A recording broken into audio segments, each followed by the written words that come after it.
of 7 on their recent road trip. They're back at home for a very important homestand. 6 games against 2 teams outside of the playoff picture. It starts with 3 against the Los Angeles Angels tonight at Target Field. And the Twins hoping to get well on this stand. They'll see the Angels Monday, Tuesday, Wednesday. The Reds Friday, Saturday, Sunday. 6 on your home field. 6 against teams that are not going to be in the postseason.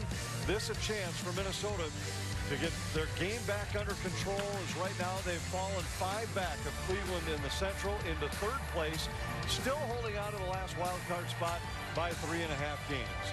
Up the first baseline at Target Field. Welcome to tonight's edition of Twins Live with Tim Laudner. I'm Anthony LaPanta. This is a chance for Minnesota to forget about the road trip, forget about the recent stretch during which they've lost 14 of 20.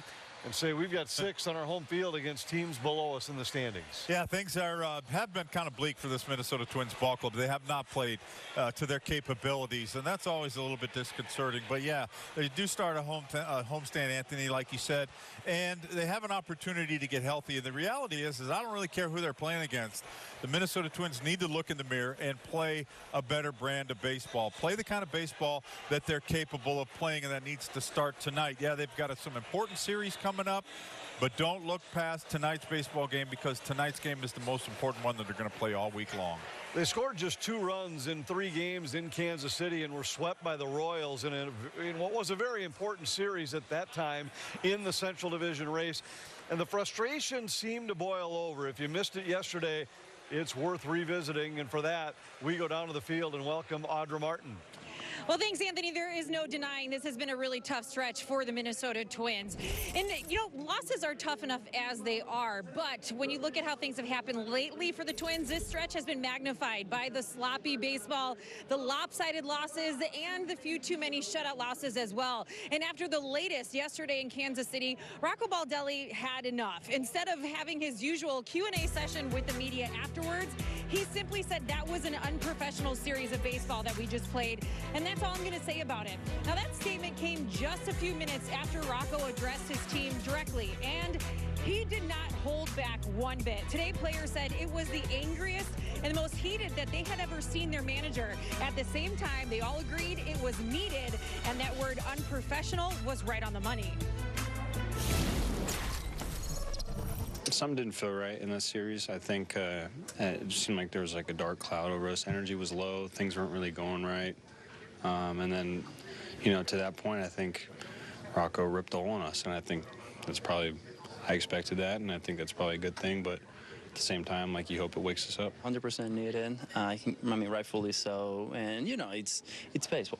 Like he said in the past, and we've all said it, you're going to go through moments like this. And it gets to a point that it's not about the results, but it's about, you know, how much effort. It's about what you're showing on the field. You know, you never want to let the competition know that you're giving up, that you're quitting. Like, people, like the other team, the opposition feeds from that. So you always want to look under control. You always want to look poised to make something happen. But you know, there you get to a point that emotions get the best of us. And I think he said all the right things that he needed or wanted to say. I think just something to get the guys going and look each other in the eyes and, you know, hold each other accountable for sure. Because I mean, we've got it right in front of us, and once you get in the playoffs, anything can happen. So that's just.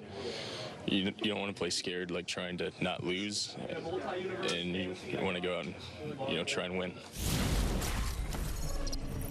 Today, Rocco Baldelli elaborated on what he meant by unprofessional, saying that most of it comes down to the effort and the focus, saying as a game goes on, you have to give more and more. You have to come together as a team more and more. You never give less as a game goes on. And he said he felt in a moment they had reached a pace that right now is simply not okay. With all of that said, he also added that today he feels really good about how that conversation, that addressing of the team went yesterday and how the players reacted to it. He said we're all on the same page, and sometimes you do have to get that message across. He said he already felt like there was a pretty good energy, and he knows his team. He knows maybe they just needed that little push, little affirmation, a little nudge in the right direction. But guys, I will tell you, the players really did seem to appreciate it. They heard him loud and clear, and that is a very determined team in that clubhouse right now, ready to get things back on track once and for all. Well, and it's interesting, Audrey. It was a disappointing series in KC, no doubt about it. The Twins scored only 2 runs in the 3-game sweep. But this really stretched over the recent road trip. They lost 5 of 7 on the trip, scored only 16 runs. The team hit 209. The strikeout numbers were way back up. Justin Morneau joins us from upstairs. And Justin, there's a lot of statistics where you could look at during this series and say they hit 209 in the KC series. They only drew 2 walks while striking out 30 times. But you got to feel like it was time for a manager to make the kind of statement that Rocco made. Did you feel like this was a time for that to happen? Yeah, as Rocco was yelling at the team, I was yelling at the TV, sitting watching at home. So it was something I think was much needed. I'm not sure if anybody noticed, but the NFL did start yesterday, and they showed a lot of the coaches talking to their players after the game. In baseball, that doesn't happen. The manager doesn't go into the room after every game or before every game and address the team. So when he does, it carries a lot more weight. When you only do that, once a month or a couple of times a season when it's really needed, then it really sinks in with the players, and you take a little look in the mirror and you say, all right, we have to be better. He's right. Our manager called us out, and he told us that we need to play better. We're a better team than we've shown, and I think it's shown throughout the season. You go through these rough stretches. It's just happened at a bad time. You've been missing 2 of your best players, and I think sometimes young players who haven't been through this part of the season before, a little fatigue wearing in, and almost also starting to try and do a little bit too much. So I think the 2 walks was the number out of all of those in that Kansas City series that stood out to me the most, was the fact that sometimes you chase the game, you don't let the game come to you, and you go out there a little over aggressive and you try and do a little too much. I think you get home, you get in your own ballpark, in your own bed, you can breathe a little bit, you can relax, and then you go out there and say, let's just play our brand of baseball. And they're definitely capable of doing that, and I think that's hopefully what we're going to see tonight. There have been plenty of times when you were down in that clubhouse that you got a talking to from your manager. We used to get them about once a month. Personally, I got one about every couple of weeks just to make sure that we're staying sharp. But don't you also think that right now, this Minnesota Twins ball club, some of their leaders are sitting on the sidelines. They're on the IL, and there's a lot of young kids out there, the impressionable young kids. And maybe at times there seems to be a little bit of a lack of leadership. How do you go about trying to get these young kids to buy into exactly what you're doing while they're getting on-the-job training at the major league level? It's kind of tough, don't you think? Yeah, I think that's part of the challenge with Correa, being the captain of the infield, a guy who's been through every situation, World Series and everything else. When he's out there, it just kind of settles everybody down. You look towards your leaders and you say, how is he handling this situation? How is he reacting from the failure of that at-bat or the success of that at-bat? And I think it's so important. So I think being back home, we saw Kepler, we saw Buxton, and we saw Correa running on the field, hopefully working their way back to getting back into the active lineup. So I think they are around. Maybe that'll have an impact in this series of something happens during the game and Correa's on the bench and walks over and says, hey, keep your chin up. It's not that big of a deal. Just make the next play or make up for it in the next at-bat. Go together, put together a good at-bat. And I think sometimes when it comes from a player as opposed to a coach, I think it has a little bit different of an impact. And I think hopefully that will be what we see tonight with having those veteran guys being around the club, being part of it, being present, and then being able to have an impact, because I feel like, yes, they have missed out a little bit with these young guys learning at the big league level. When you go back to mid-August, guys, in fact, August 18th, the Twins have played 20 games since that time. They've lost 14 of the 20. And if you look at where they rank in the league, they're in the bottom third in just about every key category, both offensively and pitching-wise. Is there one area that's most concerning to you or maybe most surprising to you that they've struggled at this level, Justin? Well, I think the offense disappearing, I think that has been a big story. I think they pitched well enough to win 2 out of 3 in that Kansas City series, and you could argue maybe 3, but it was something where the at-bats, the quality at-bats, the guys feeding off each other, the old cliche of the hitting is contagious, but it really is true. When the pitcher pitches with traffic, when there's guys out there on base, when he's having to be distracted by, is that guy going to steal second? I don't want to give up a single here to give up a run. When you have all that going on, then it puts pressure on the defense. So I think if we see somebody provide a spark, I think those numbers really kind of started. You survived without Buxton in the lineup, who was one of your hottest hitters. He went down around August the 13th, August the 20th. Everything started to go downward, and I think not having him in the lineup, you're able to cover for him for a little while. But now we're seeing, guys, that it's going to have to be multiple guys step up to fill in that void that he's created by him being out of the lineup. And without Correa, without 2 superstars, it's hard for any team to win. And when you're filling in with rookies rookies and guys who are learning on the job, learning at the big league level, going through mistakes, it becomes tough. So we're going to have to see if those guys are able to put it in the past and realize the only pitch that matters is the next one. Yeah, and I also think that one of the biggest areas that they can improve upon is their quality of at-bats. We're talking about a ball club last year struck out a lot. We're talking about a club started off the year striking out a lot, but they made a conscious effort to put the ball in play. Well, now those are a bit of an uptick on those strikeouts, and the guys got to get back to putting the ball in play. The fact that you're starting 3 rookies in your rotation, that's not going to change, but the one thing that can change is the quality of at-bat. So I know that I'm going to look for these guys to reduce the number of strikeouts, find a way to put the ball in play, use the middle of the field, use the opposite field, let the home runs come when they come. But I'd just like to see these guys offensively get a little bit more relaxed, using the middle of the field. They're still sitting in a good spot. Yeah, 3.5 games ahead in the wild card race. Justin, when you know that, is it easier to find your game and say, hey, guys, no matter what's happened over the last 20 games, we're still sitting in a spot where somebody's got to make up 4 games in the final 19? Yeah, and I think you have to keep reminding yourself of that and keep looking forward.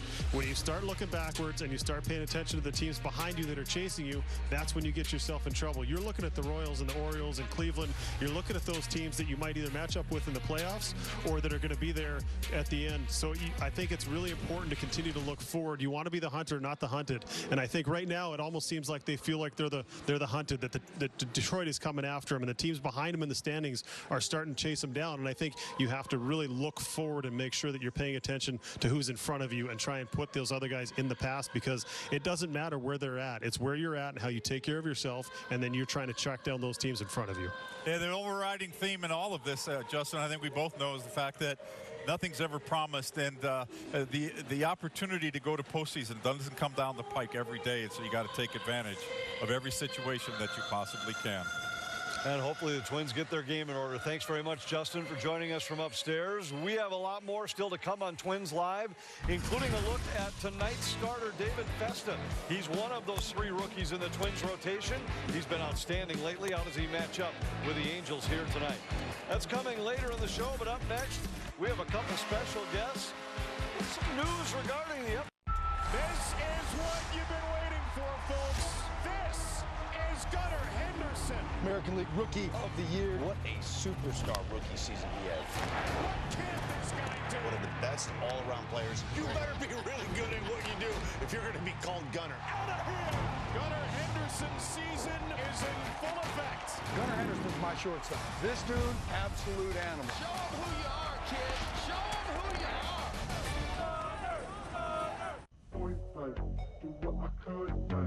Man, I've seen things you wouldn't believe.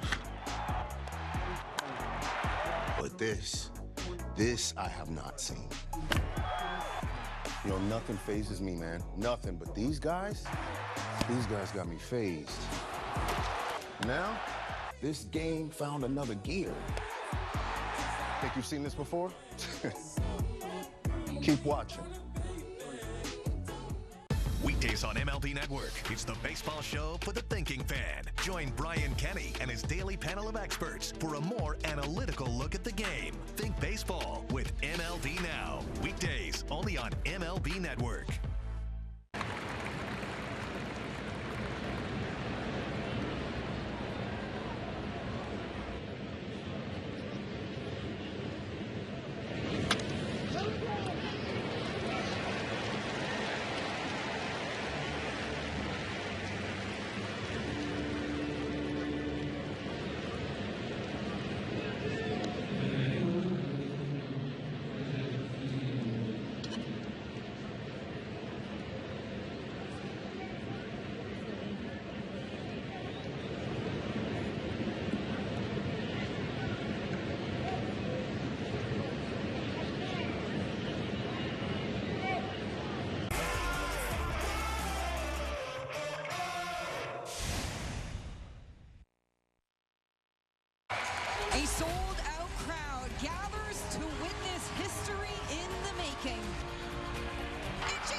Yes, it is only fitting that the first ever Walter Cup came home to Minnesota. Welcome back to Twins Live. We are thrilled to be joined by Minnesota hockey royalty, Grace Umwinkle and Taylor Heisey of PWHL Minnesota champions, I will say.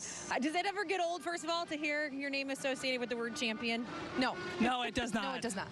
Well, what did it mean to you guys? What was it like? What has it been like in the weeks since to know that you were such a huge part of hockey history here in Minnesota? I think we got to relish in it to start. Obviously, we had a lot of really amazing fans to help us get there. We got to support and see them and bring the cup back home, and now all of us get a day with the cup.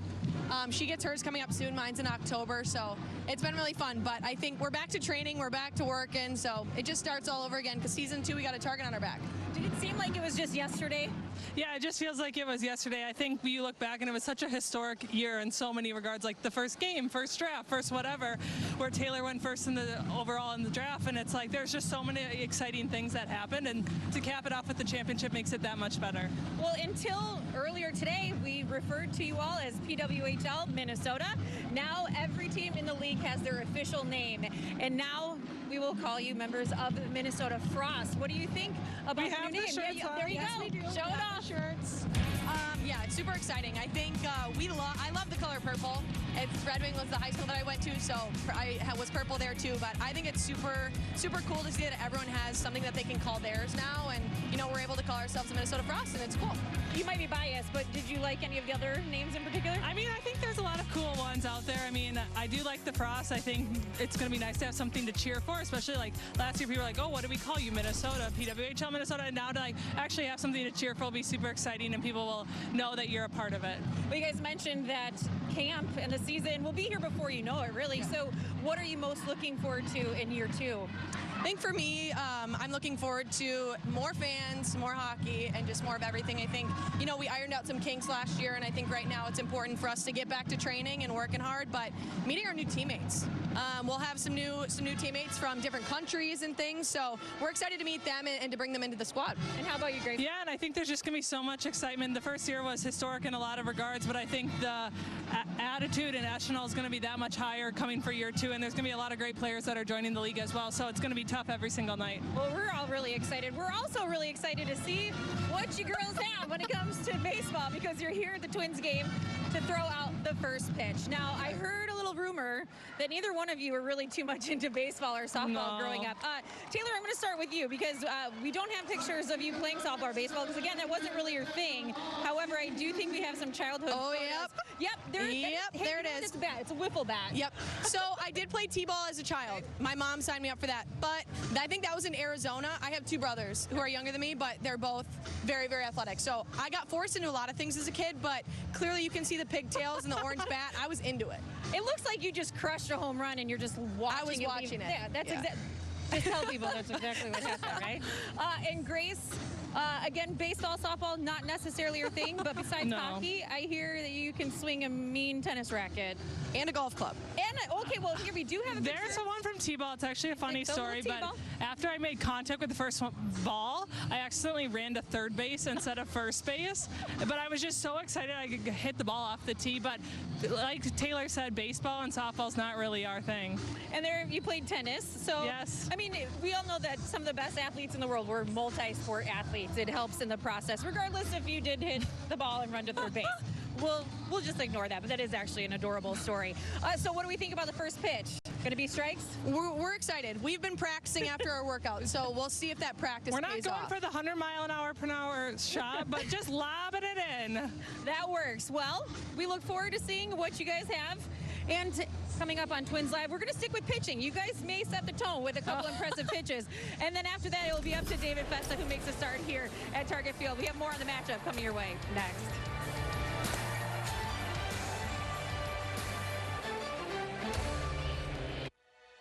Order Pizza Hut now. Skubal has been brilliant. His stuff is absolutely nasty. Got him swinging. My man Tarek Skubal is on another level. Swing and miss. Turned him inside out with a slider. He's able to control the zone with multiple pitches. It is a changeup, and it is ridiculous. I think Tarek's going to have a big year. Skubal just having his way. You have been off to some kind of start in 2024. Confidence and aggressiveness in the zone is how I pitch, so it's been good so far. You talk about getting tied up in knots. He's just carving one of the top young pitchers in the sport. Step up to the plate and get ready to play ball. The baseball show for kids where you can learn about batting, fielding, and everything in between from the real pros. Every swing is a big hit on Play Ball. Saturday mornings at 10 Eastern on MLB Network.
Live on Valley Sports is brought to you by Menards. Save big money at Menards on all your home improvement needs.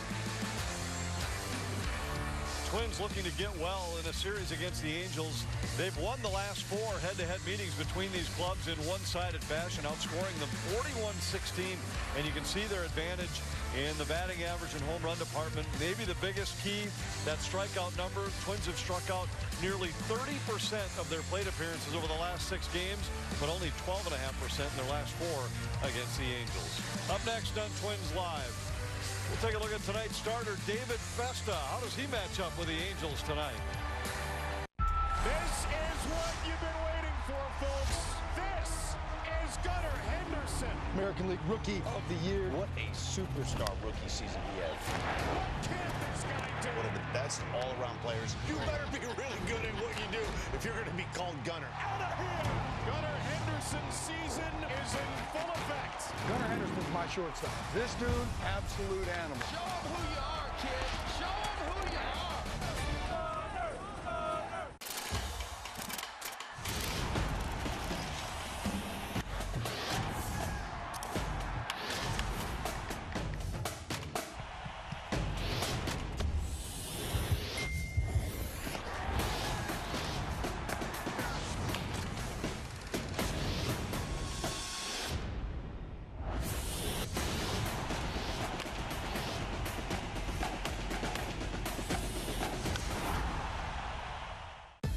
Weekdays on MLB Network. Join the conversation with Kevin Millar, along with Sierra Santos and fellow World Series champion Ryan Dempster on the most unpredictable baseball show on TV.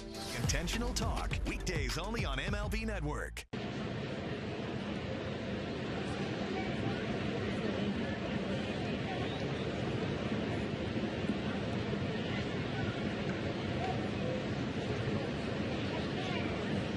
Venture on Valley Sports North.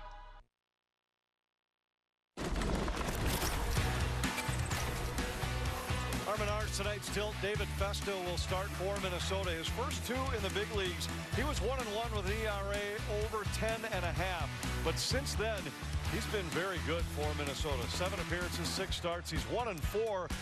A 3.13 ERA and hitters hitting just .201 against him. It's frankly been everything except wins for Festa. He's pitched well enough to keep the Twins in games. Hasn't had much run support his last 2 times out, but certainly gaining more and more confidence as he continues on the mound here in the big league. That's been the big key for David Festa is you can see that confidence. You can see his body language improving every time he takes the mound. You can see the look on his face is a lot more determined. There's a lot less deer in the headlight look in his eyes when he's out on the mound. And so this all translates into better pitching and making better pitches. And that's what David Festa has been doing. Good fastball. And he's been turning that fastball loose. And I mentioned earlier that David Festa, if he can learn anything from Pablo Lopez, it's about making sure that you pitch inside. If you pitch inside, if you establish that fastball early in the game, that's going to make that slider better. His changeup is a plus pitch. That pitch is going to get better as long as he continues to work on it at the major league level. He's continuing to be a better pitcher every time he takes the mound. And every time you listen to him talk after his start, he's very hard on himself. Doesn't give himself much slack when it comes to walking hitters in particular. That combativeness, that competitiveness on the mound certainly seems to be playing for him well. Yeah, and you know, you like to see some guys that are honest with themselves, but what the other thing you don't want to see is you don't want to see anybody beating themselves up, because there's a lot of other people that are going to do their very best to beat you up. And so sometimes you might want to give yourself a little bit of a pass, but right now it has been working for David Festa because he's still on an upward trend and getting better every time he goes out to the mound, and that's what you want to see from these young guys. Another very important start for a rookie for the Twins. Let's set the Minnesota starting lineup for this series opener. Carlos Santana is in the leadoff spot. Wallner will hit in the 5 spot. Minnesota with a largely right-handed lineup for this series opener. Still missing so many of those key right-handed bats. Yeah, they are, and not quite sure when these guys are going to get back, but this is the lineup that you got. Go get them. But also going to talk about Christian Vasquez is out on paternity leave. He got 3 hits yesterday. He's going to go be a daddy for a couple of days, and so we're going to wish Christian Vasquez all the best for his new addition coming up. First of 3 between the Twins and the Angels. We'll set the table for the homestand. Look at the matchup on the mound. Corey Provis, Justin Morneau, and Audra Martin next.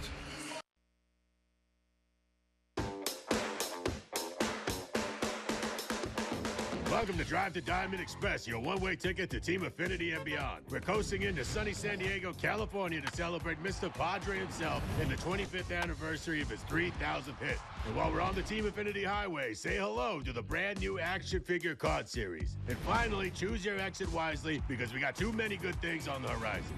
A burrito with French fries, I'm in. Superstar center fielder Julio Rodriguez. Well, I think he's one of the faces of the game. This kid is special beyond words. Julio Rodriguez, listen, at the end of the day, guys, this guy's a superstar. Impossibly!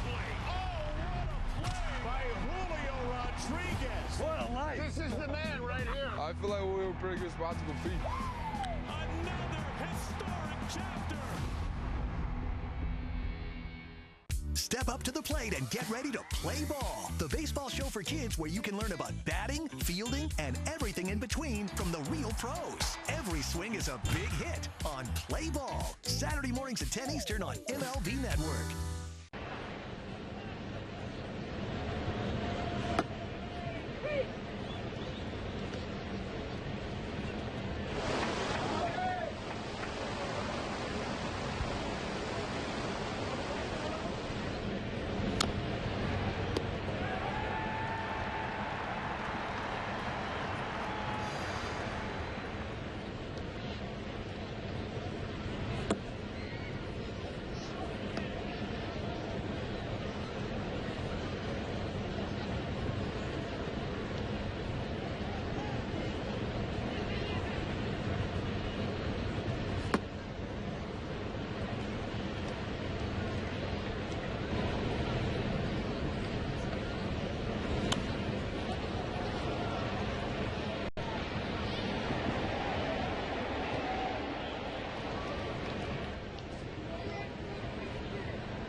VikingsRadio.org. Watch Vikings Weekly, Friday on Bally Sports.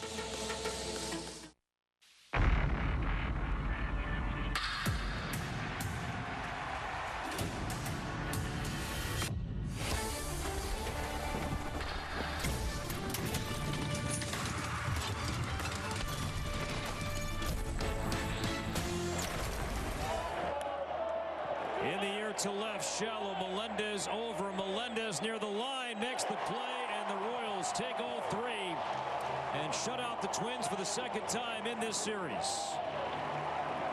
After a disappointing homestand, another rough road trip, the Twins are limping home. They have dropped 14 of their last 20. Shut out 2-0 today here in Missouri.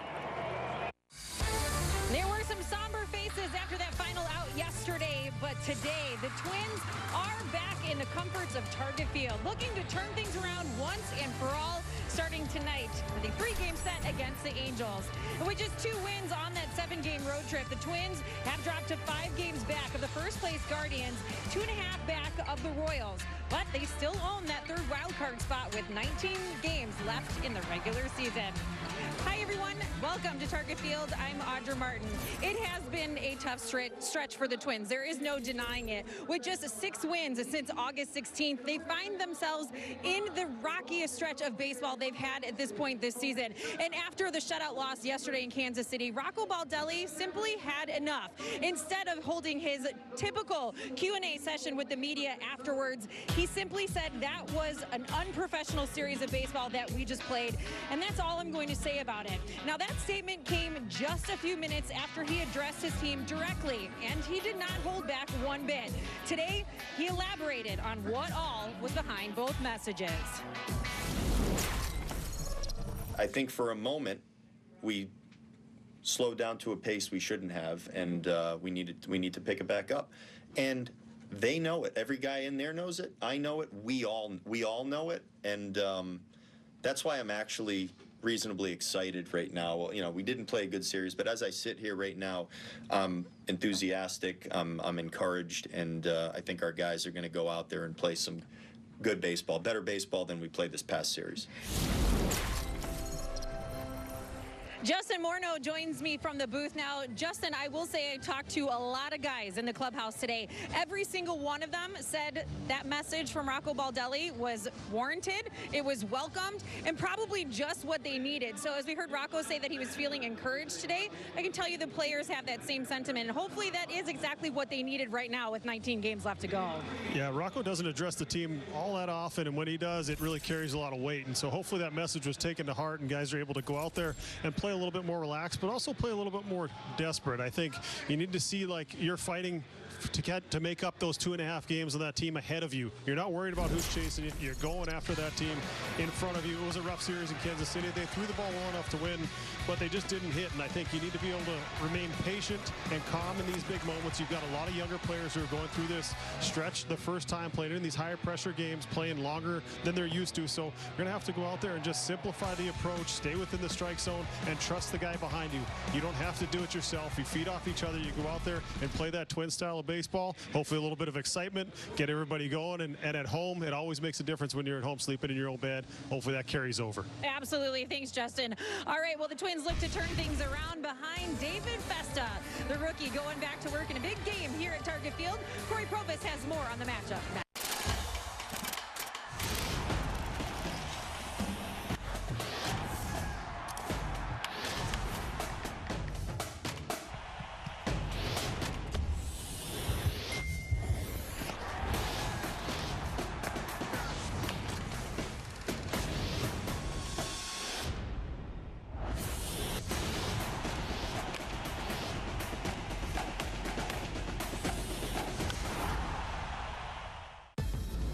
On MLB Network, join the conversation with Kevin Millar, along with Sierra Santos and fellow World Series champion Ryan Dempster on the most unpredictable baseball show on TV.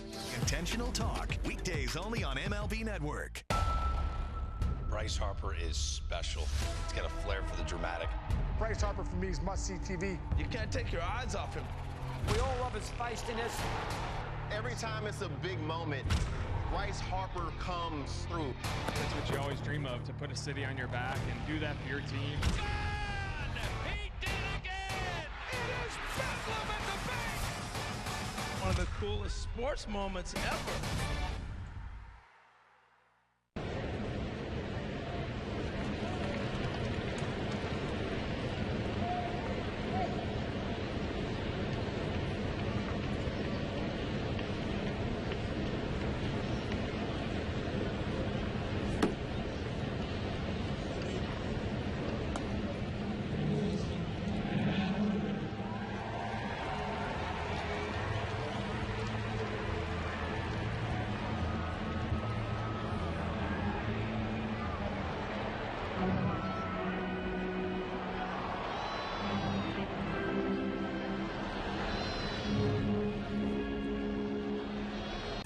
Smartphones everywhere at doihaveprediabetes.org.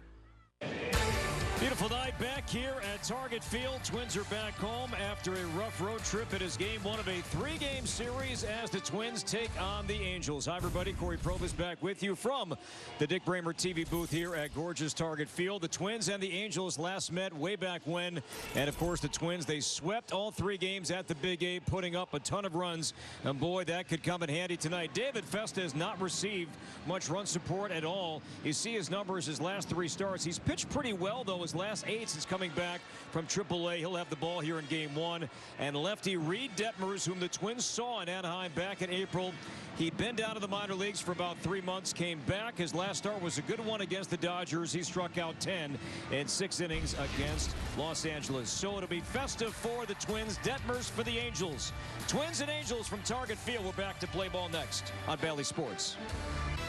Right now, it's the Labor Day sale at Home Furniture. Get up to an extra 10% off sale prices, like this two-piece. Baseball is a sport, pero la verdad es que para nosotros, el béisbol es otra cosa.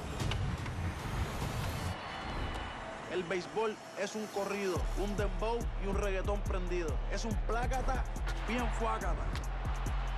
Eso es otra cosa.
Boy, great to be back at beautiful Target Field, and Mother Nature cooperating just fine here tonight with the team back in town. 80 degrees, beautiful sunshine. Twins and the Angels, game one of a 3-game series and the start of a 6-game homestand.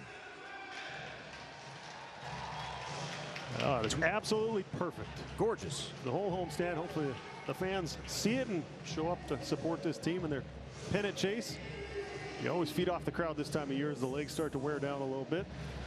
See how it goes. Great to welcome back Justin Morneau to the booth, and great to see Ron Washington, the former Twin, back here at the ballpark in year number 1 with the Angels. It's been a trying year. No Mike Trout. He's out for the season. 59 and 84 overall. The Angels in last place in the AL West, but a bright spot has been Taylor Ward. He leads off for the Angels, and the lineup is brought to you by Menards. 22 home runs on the year, one off his career high. He's got a 747 OPS, as you see there. And Neto shone well. Drury dealt with an injury earlier in the year, struggled a little bit at the plate, but they do have some guys who can provide some pop, some 20 home run hitters in there. So you are going to have to pitch these guys carefully, and it will be really interesting to see how Festa approaches a lot of these rookies, the less experienced players they have at the bottom of the lineup. And your home furniture starting pitcher stats, making his 10th start of the year, his 11th appearance. The last 7 have been a lot better. Those numbers skewed by a couple of bad outings, but it's really a tale of 2 different pitchers versus the right-handers and the left-handers. The fastball against the lefties, he's got a little natural cut to it, so that fastball changeup combination is very good. And then the slider has been very good against the righties. The fastball has been hit hard, so it's really surprising sometimes for me to see a guy whose fastball plays really well against one side of the plate and struggles against the other. And we'll see how he approaches this lineup, but he has the stuff to navigate his way through it. And behind Festa tonight, the Twins defensively, brought to you by Ford. It's Wallner, Martin in the corners, and Willie Castro in center. Jose Miranda, Brooks Lee, Kyle Farmer. Good to see Carlos Santana back, and Ryan Jeffers behind the plate. Here catching David Festa, and Santana is good to go. Did not play yesterday due to illness. Left the game late Saturday. In the lineup for game 1 tonight. Taylor Ward leads off for the Angels as Festa misses inside at 95. With that, we're underway here at Target Field. That's one way to send a message, make the other team a little bit uncomfortable, establish the inside part of the plate. Comes in again for ball 2. Ward has reached base safely in 18 straight games. Only Brent Rooker has a longer active streak going in the game. He's reached base safely in 19 in a row. And Festa clearly trying to come inside. All 3 have missed on Ward. Yeah, that slider's important to him. For the right-handers, he will throw that changeup as well. He's a 3-pitch mix to both sides of the plate, but the slider has been his best pitch against the righties. He's got some deception in that delivery. He's got a little bit of a short arm. Shows the hitter his back for a little bit. He's 6'6". He's got a lead extension, so he's getting down the mound. That ball's getting on these hitters. But as we've heard before, a big league hitter can square up a bullet if you give him enough chances. So you don't want to fall into too many of these predictable counts where you can get out there, cheat on that fastball like Ward was there, and able to turn on it. See if he goes to that slider here as his strikeout pitch. Jeffers sets the target, and David's 3-2 is high with a fastball. Leadoff walk. 14th walk issued by David all year.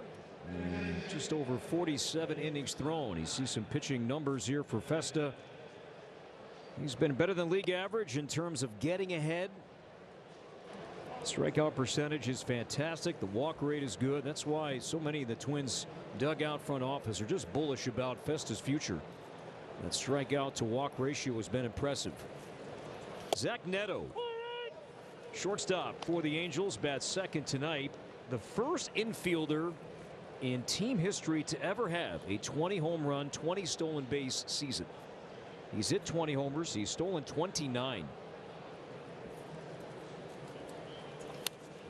And now 0-2. Look at that. Doing it at a young age, early part of his career, not a ton of experience in the minor leagues. He brought him up and said, we feel like you can impact us at the big league level. They brought him up last year, and he's starting to figure it out. The Angels, a team looking to turn it around. This is one building block they feel like is going to be part of their solution in the future. Home plate umpire telling him that the hitter has to be engaged before he's able to start. So you got to make sure that hitter's ready. He's looking at you before you get going. Festa trying to work at a quick pace here. John Tumpane behind the plate tonight as Festa misses inside with a changeup. It's really interesting. Neto's numbers good against the fastball, really good against sliders. Festa's best pitch is his slider. He really struggles against the changeup. So you see the changeup there on the inside part of the plate. This one hammered to left center field. On the run goes Austin Martin. Won't get it. That's going to skip over the wall. The Twins catch a break. Because of that, Ward will not score. He'll have to stop at third base. So the Angels threatening right away. Second and third, nobody out on a first inning double from Zach Neto. And that was on the changeup. It's amazing. It's hitting under 200, slugging under 300, but that one was more in the heart of the plate, more middle in. So he was able to get the barrel to it. Looked like he got in on him just a little bit, but he'll take that double. Immediately trouble, not how you wanted to start this homestand after a rough road trip. See if he can find his way out of it. Infield is back. Nolan Shaunawell plays first base for the Angels. He has a base hit to left center. That's in the gap, and this will score 2. As Martin throws it back into short, so the Angels 3 in a row have reached, and the Twins, like that, are down 2-0 early on tonight on a 2-run single from Nolan Shaunawell. Just a simple approach, choked up on the bat, working from high to low with those hands, and got a fastball out over the plate. Took it the other way. Take what the pitcher gives you. Take what the infield's giving you. He saw a big hole on that left side. You got to stop the bleeding here. You don't want this thing to get too far out of reach early. You want to be able to have a chance to come back. Wouldn't be surprised to see Jeffers or Pete Mackey make a little trip here if he's unable to get Drury. And before tonight, the first inning had not really been a problem for David at all this season. Left side diving stop, Miranda from his knees, 2nd for 1. The return throw is in time, and a dandy of a double play turned by the Twins. Jose Miranda diving to his left. He gloved it to Farmer for 1. The return throw to Santana. The Twins needed that. Excellent double play turned by the guys on the infield. Well, your T-Mobile coverage cam. Miranda, a reactionary play on a hard hit ball. Hops to his knees. Decent feed for Farmer, and then Drury, who battled a hamstring injury earlier the year, not getting down the line all that fast. And just like that, 2 pitches later, they're out of it. Good look from our T-Mobile coverage cam, and then the ground ball out for Mickey Moniak. So good play by Miranda. Festa allows 2. Twins are coming up.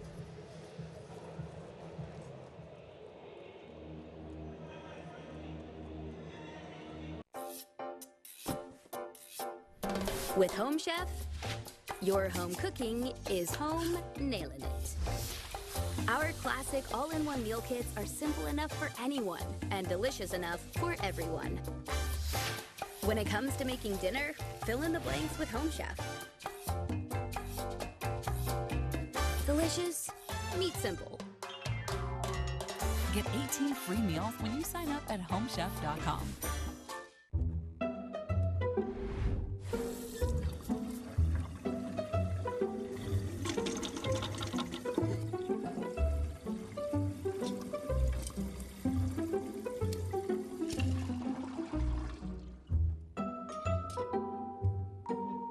There's an easier way.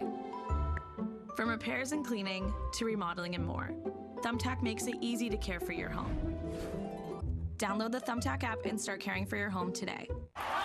Whether you're looking for courtside or upper deck, comedy or concerts. With Game Time Picks, we make buying tickets easy by serving up only the best deals on sports, music, and shows. What time is it? It's game time. I feel like I lose track of at least $500 a month. Yeah, maybe that's because you still use spreadsheets. Haven't you heard of Rocket Money? No, but you're probably going to cut me off and tell me about it. It's an app that tracks your spending in real time. Twins are down 2 early, but Rocco Baldelli and the Twins have played well against the AL West, 23-7, including a 3-game sweep over the Angels back in April.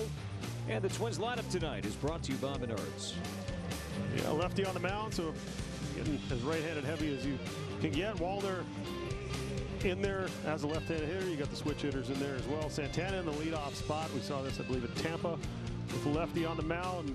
See if you can set the tone. Twins are playing from behind in this one, but they have enough offense to catch up, and hopefully they can do it early. 4th time Santana's bat in the leadoff spot all year. And Reid Detmers, lefty on the mound tonight for the Angels. Your home furniture starting pitcher stats. Detmers made 1 start after being demoted to the minor leagues in June.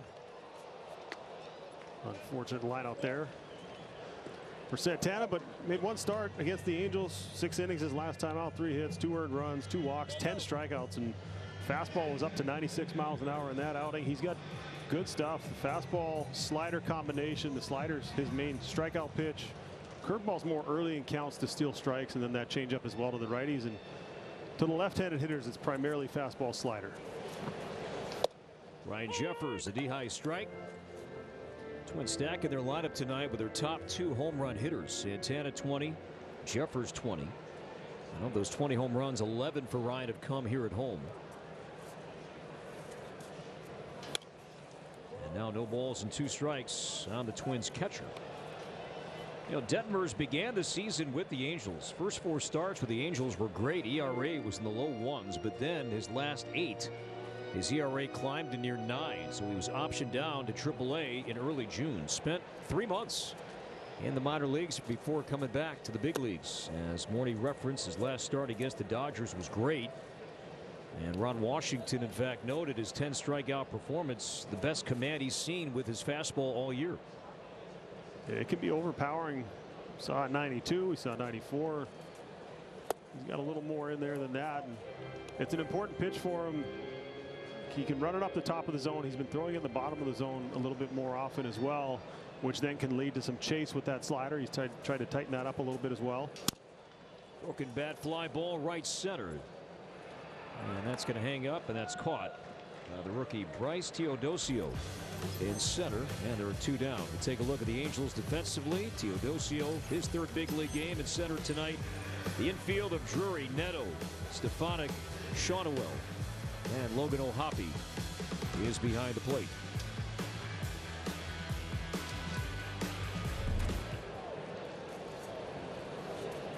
So 2 down, and now Jose Miranda. Miranda's it safely in his last 5. Hitting over 300 here at home. 1 ball, 1 strike on Miranda. Well, it's sometimes dangerous to play these teams that are, you know, out of the playoff, been eliminated from the playoffs already.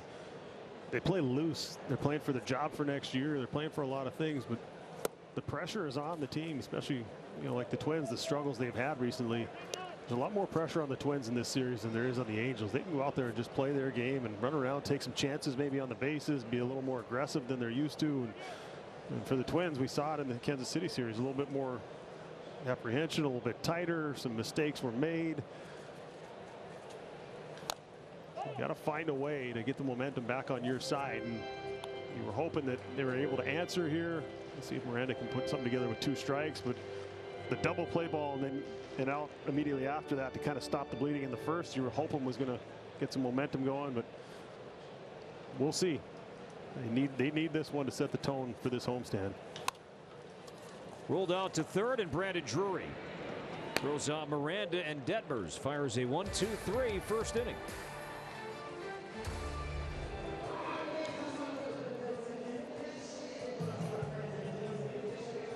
Paying down debt can feel overwhelming, but it doesn't have to be. Upstart makes it fast and easy. Borrowers can access the funds they need in as little as 1 business day. Checking your rate is fast, easy, with no cost to you or your credit score. Loans start at $1,000 and go up to $50,000. Join the club of over 1.8 million customers who have turned to Upstart for a personal loan. Your financial freedom begins at upstart.com. Hims has helped millions of guys get treatment for their hair loss, sexual health, and mental health. At Hims.com, you can find a range of chews, sprays, serums, and pills made by combining multiple doctor-trusted active ingredients into innovative products formulated for results. Find the option that works for you. Get started today at Hims.com. The best feeling iron I've ever hit. Introducing the new Gen 7 irons, the greatest leap forward in irons technology, in performance, in PXG history. Our new quantum core material explodes off the face. Are you kidding me? The Gen 7 irons deliver groundbreaking new levels of forgiveness, speed, distance, and feel. That's what I'm talking about right there. Look at that trajectory. Just phenomenal. Gen 7, it doesn't get any better. PXG, nobody makes golf clubs the way we do, period. Join the million-plus fans who have made game days more entertaining by playing along on Underdog. Basketball fans from all over the An encouraging sight earlier today here at Target Field. Carlos Correa out on the field doing some jogging and some defensive work, and Byron Buxton was out there as well. So here is the latest on two of those players. Carlos Correa has been getting a new kind of treatment on his foot the last few days and is very encouraged by the results and how much better he feels. He said he doesn't want to get ahead of himself, but he has been waiting to get to this point where he felt like he could push the envelope a bit, saying, quote, "You might be seeing me playing baseball again pretty soon." And despite the rehab stint being put on hold last week, Byron Buxton has been running the last few days, and he has worked on defense starting today. Now, he is still taking things day by day, also hoping to get to the point where he can play through that hip pain.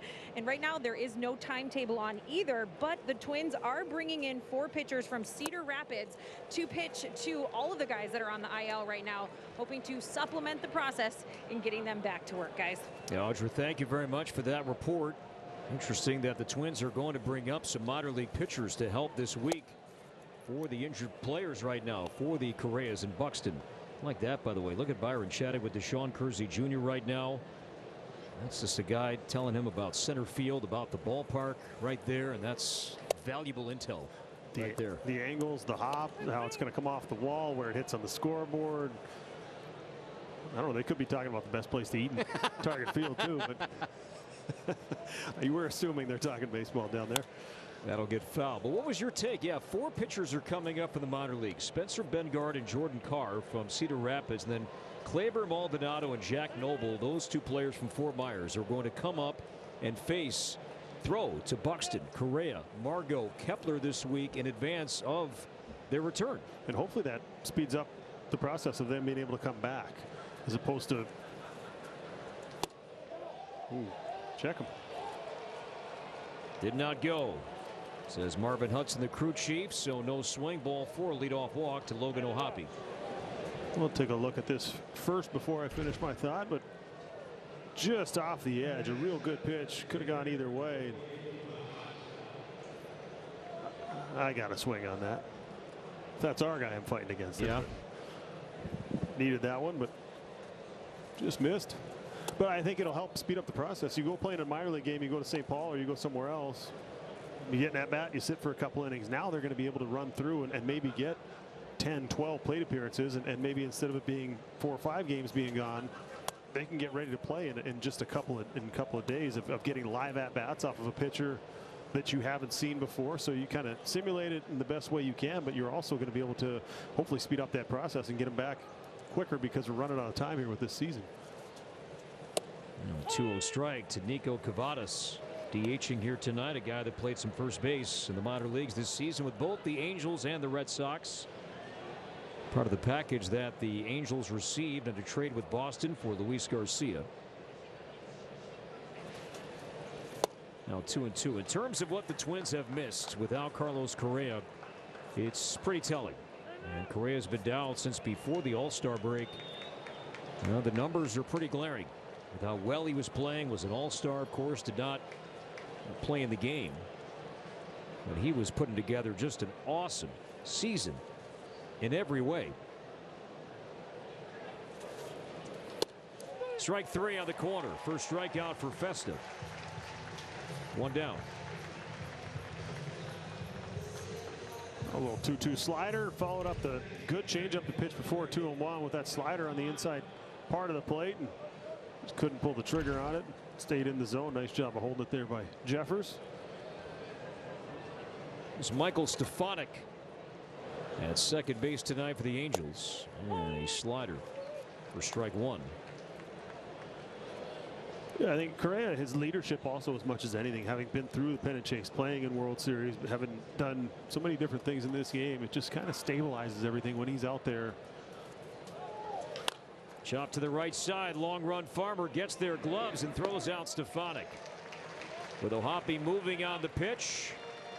And Farmer was going to cover at second base, had time to adjust and found the ball. And the Twins get the second out with O'Hoppe down to second. Here in the Angels' second inning. A real good play by Farmer. Putting on the brakes and heading back the other way to get that ball. Take a look at these numbers. Since Correa has been out of the lineup, it's amazing. Both sides of the ball. I mean, just the impact he has. There's a reason sign him to the deal he did. I think it's a something Royce was talking about. Even when he's playing third base, Correa's in his ear. Hey, this play might come up. We'll see something happen. Just that leadership that you have. He's the captain of the infield. And it's so valuable to have somebody out there that you can lean on, that you can ask questions to, who's been through every situation. Because there are situations, even 2, 3, 4, 5 years in the big leagues, there's plays that'll happen that you've never seen before. And I think having somebody around that you can say, hey, what would you do in this spot? Or, you know, what do you see here? What did you feel when you got tired late in the year? You know, all those little questions that you can ask. Ooh, having that guy around is valuable. So I think being back on the homestand, being back around the team, having those veteran guys on the bench, we saw it with Deshaun Kersey, you know, being there, talking to Buxton. I mean, having those guys, their presence means a lot. 1-2 pitch, ground ball to short. Brooks Lee to his left on the run. This guy can fly, and it's in time.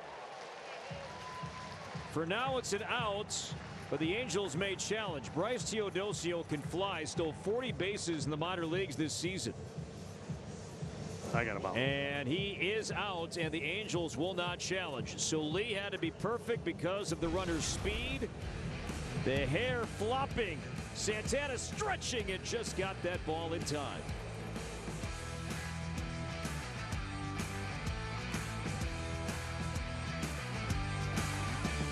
Baseball is a sport, pero la verdad es que para nosotros el béisbol es otra cosa.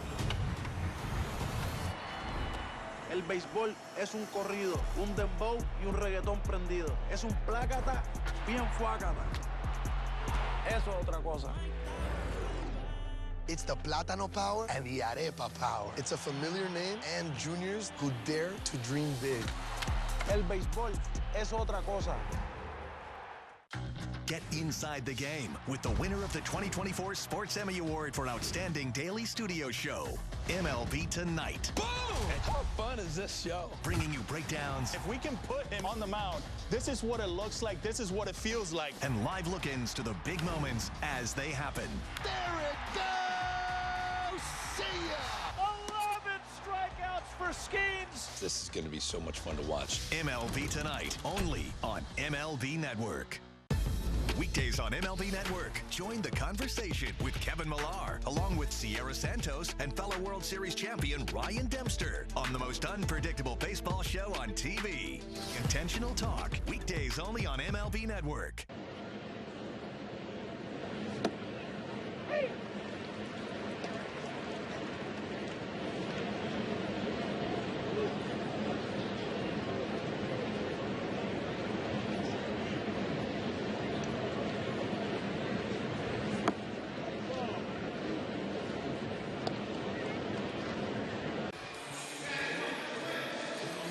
Two 2-0 Angels. It'll be Lewis, Wallner, and Farmer coming up for the Twins here in the second. Let's see if Royce, being back home, start a run here at the plate. 0 for his last 16. 16 home runs, 10 have come here at home. Yeah, DH tonight, playing more consistently than he's played at any point in the last 4 or 5 years. This game is amazing. It just doesn't stop, and you got to find a way to fight your way through it, and he's fighting it right now. But all it really takes is one good swing, one good at bat. Sometimes even it's just a foul ball. You feel something, foul it straight back. You go, there it is. So he's fighting it a little bit. He's just missing pitches that we saw him hit earlier. And the league, I think that's the other thing, is the league is starting to have, they're starting to get a book on him. There wasn't a whole lot of data when he came up from the minor leagues as well, because he didn't play a ton of minor league games. So now all of a sudden the league says, okay, we can go to this spot in the strike zone. Maybe he'll chase this pitch. And the league is adjusted, and he just hasn't adjusted back yet. He will, because he is supremely talented, but this is a pitch when he had all that adrenaline coming back off the injured list that he was not missing. This ball's ended up in the second deck, but I think a little bit of hesitation because he chased that slider. He swung and missed on that slider. Maybe he had that in the back of his mind and was just a little bit late and swung underneath that fastball. And it is really hard when you're DHing and you're struggling as a young player to sit over there. Now you're thinking about what am I going to do my next at bat? He's already moved on to 8 batters from now when he gets another chance of what he's going to do. He's processing the information. How did I miss that fastball? Why did I miss that slider? And you don't go out there and have that defense to interrupt your thought process, to sit there and distract you from the negative thoughts that you're having over there. So you got to find a way to turn the page, and hopefully he's able to do that in this game because they're going to need him. 1-2 on Matt Wallner. His playing time against lefties has increased with the absence of the injury right now to Max Kepler. And Wallner's had 30 at-bats against lefties. He has 7 hits with a home run. Well, I like it. He's got game-changing power. He's got a chance to run into one, to hit a ball up on the plaza, to kind of get everybody excited in the dugout, everybody excited in the stands. And not a ton of looks, but he is capable. You leave something in the middle, he can crush it. And I think you kind of know what you're getting from Detmers. Yes, we did see a curveball, but he's primarily fastball, slider, and lefties have actually hit his fastball pretty well. Not sure if Wallner's going to get any to hit or not. We saw it in his last start against Ohtani. He struck Ohtani out on a high fastball. He wasn't afraid to throw it to, arguably the most dangerous left-handed hitter in the game. Soto might have something to say about that, but there you go. Good at bat. So Wallner draws a walk. Twins as a team have just not been doing that too much during this run here offensively, taking too many walks. So Wallner's on base. Last time the Twins saw the Angels, remember the Twins got off to that bad start, 7-13. Then they got right against the White Sox and the Angels, and especially in Anaheim. 32 runs. Hey, the sausage, that felt like 5 years ago. That was this season. 32 runs in those 3 games, 45 hits, on their way to a 3-game sweep. Might be time to bring back the rally sausage. I know. That thing still might be around. I'm sure it's in really good shape. Oh, I'm sure it smells great. You don't dare. Why don't you eat it first and right. see what happens? Somebody, please. Kyle Farmer is batting. Now we see Farmer at the plate, but we also look on deck because Willie Castro was going to bat next, but he is not in the on-deck circle. That's Michael Hellman.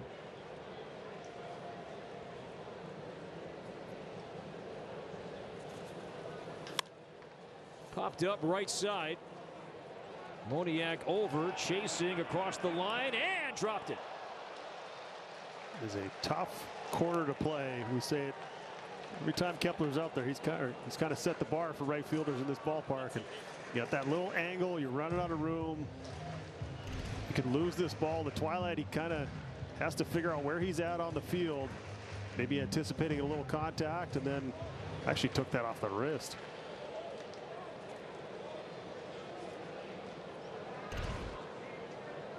Another chance here for Farmer, and now Farmer drops to a knee. Yeah, a couple of balls hit hard into the gap in the first inning, so maybe Castro, something happened as he was running one of those down in that top of the first inning. Just getting word, Morty, that it's illness is why Castro has left this game. Remember, Carlos Santana dealt with illness over the weekend, and now Castro no longer in the ball game. The 1-2 line to third and a hop. That's played by Drury. Second for one. The return double play, and the inning ends there. 2-0 Angels after 2.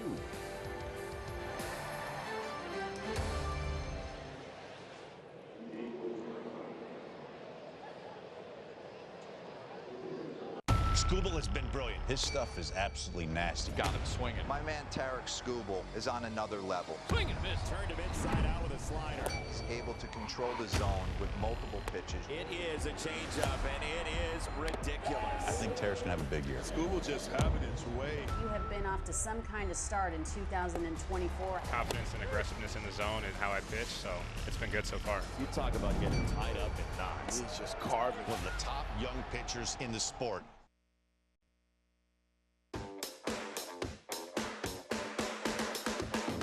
Welcome to Drive to Diamond Express, your one-way ticket to Team Affinity and beyond. We're coasting into sunny San Diego, California to celebrate Mr. Padre himself and the 25th anniversary of his 3,000th hit. And while we're on the Team Affinity Highway, say hello to the brand new action figure card series. And finally, choose your exit wisely because we got too many good things on the horizon. A burrito with French fries, I'm in. Weekdays on MLB Network, it's the baseball show for the thinking fan. Join Brian Kenny and his daily panel of experts for a more analytical look at the game. Think baseball with MLB Now. Weekdays only on MLB Network.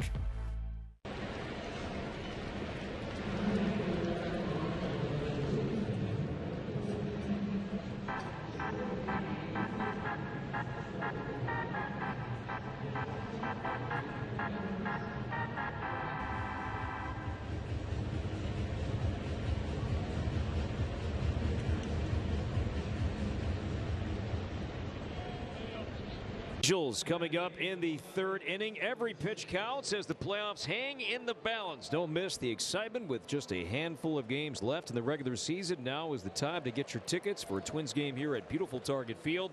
Scan the QR code on your screen or head to twins.com/tickets to get more information. Michael Hellman takes over in center as Miranda backhands this one, throws out Taylor Ward.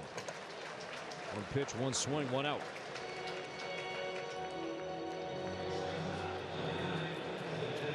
Add wood-fired flavor to your backyard this fall during Gurdon's Labor Day Traeger sale. Save up to $300 on select Traeger grills and get free assembly and delivery from Gurdon's.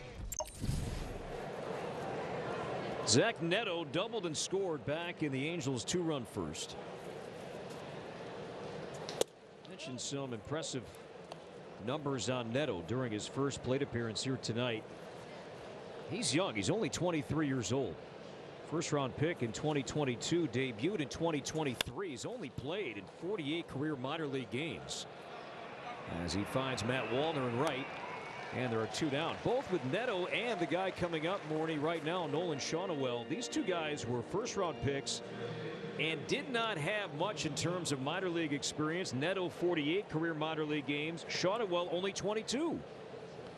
And they're learning at the big league level. I think guys play so much more baseball now when they're younger, especially in their teenage years, and you go off to college and you learn in those programs, you learn winning environments, you play in those higher pressure situations, and also the struggles they've gone through, they figure, all right, well, may as well bring them up and try and change the culture here and give our fans something to look forward to. And these guys are part of the solution, they hope. And it is amazing, though, how they've adjusted, because there's so much learning that goes on in the minor league level. There's so many lessons that are learned. You make mistakes on a smaller stage where there's not as much pressure.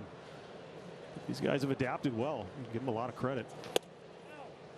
It's tie ball 3. Festa has walked 2 so far here tonight. He came in averaging 2.5 walks per 9. And Shaunawell tonight playing in his 162nd career game. And a 4-pitch walk. That's rare. So Festa 3 walks in 2+ innings. Just a little bit off, and 2 of them, both the last 2 innings, walked the leadoff batter. This one a 2-out walk. The expected ERA. It's the quality of contact that Festa has allowed this season. And he also, if you look at his decisions, wins and losses, before tonight, 10 games, 9 starts, 2 wins. Not much run support. 19 runs of support total his last 8 games with the Twins. So now Brandon Drury. Yeah, not a lot of help. I think when you're struggling as an offense, it puts so much more pressure on your pitching staff, and they feel like they got to be perfect. The guy that gets on first base, you feel like you have to shut everything down. With young pitchers, with rookies out there, with guys with not a ton of experience, it's even a little bit more amplified. When in reality, all you need to worry about is controlling the things that you can control. That's throwing the next pitch where you want to. It's locking in, not worrying if your team's scoring runs or not. It's obviously easier said than done when you're going through the struggles that they are as a team. But see if he's able to go out there and reel it in and find the strike zone again, because that is one of his strengths.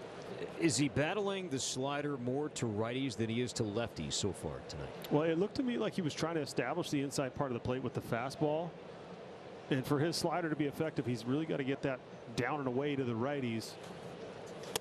So that pitch right there, it's kind of that combination of being able to make those hitters uncomfortable up and in, hit that top, inside part of the strike zone to open up for that slider, because he's about 40% fastball, 40% slider to the righty. So it's one or the other. If the hitters are sitting on that slider, if it's not well located, they can get to it. If you make them uncomfortable, if you make them think about that fastball up under their hands, maybe you're able to get away with a couple of those ones that you leave in the middle of the plate. So it looks like he's maybe trying to establish that inside part to give himself a little more leeway if he does hang a slider or two. But I think he's just uncharted territory, pitching deeper into the season, into more meaningful games. It is a challenge. 2-2 on Drury. And that'll go foul. Brandon Drury, big power numbers last year, 26 home runs his season ago. Limited this season, only 85 games. Heading into this one tonight, hamstring injury, some illness kept him down at various points here in the regular season. Drafted by Atlanta in 2010. Again, the 2-2. That's fouled back, and Jeffers caught that one. Twins made a roster move earlier today. Christian Vasquez was placed on the paternity list. And they did add Jair Camargo to the active roster. So he is the backup catcher right now with Vasquez away from the team. A little rally baby, maybe. Yeah. Vasquez, 2 kids, 2 World Series, right? Right. It's one of those years. And there is Camargo. We've seen him a few times throughout the year.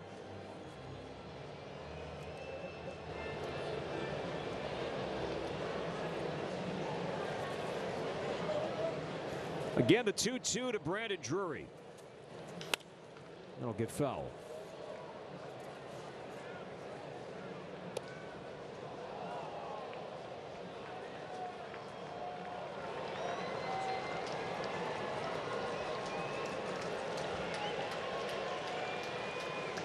One slider, one changeup. Looked like he was guarding against that slider right there. A little bit late on that fastball, fighting it off to the right side. Changeup down and in, maybe a good pitch here. Back to that slider. Just the misses are not kind of what we're used to seeing. He's been normally around the zone, but with that fastball command, that hasn't been as good as we've seen in the past. And then non-competitive slider there to see if they go back to it and see if he has a feel for it. Runner goes, and this one hammered to left field, hit a ton towards the second deck, and that is gone. A 3-2 fastball, and Brandon Drury mentioned that power swing, his 4th home run, and the Twins are down 4-0 early here at Target Field. Well, it's kind of one of those days where it doesn't look like he has his best command, so they go back to a pitch they figure maybe they can get a strike with. Tried that fastball up and in. Drury was able to pull his hands in. You have to be direct to that ball. There cannot be any wasted movement on a pitch at 95 at the top of the zone up under your hands, and that was the perfect swing on that pitch. Well, he knew it. That was crushed. That's big boy territory out there. The 9th pitch of the at-bat, 459 feet is the halo with LED lights around the helmet. Worn by Drury. And now Mickey Moniak. And what set that up was the walk. And Festa 3 walks here tonight. That already ties a career high. I mean, the numbers aren't going to get better after that swing either against the righties with that fastball. Hitting over 400, slugging 757. He has to throw the fastball to be effective, but I think it's the secondary stuff, not being able to throw strikes with it, kind of forcing him into a spot where he had to come after him with a fastball. He didn't want to risk walking another batter. And strikes out Moniak with a changeup to end the inning, but the Angels add 2, 4-0.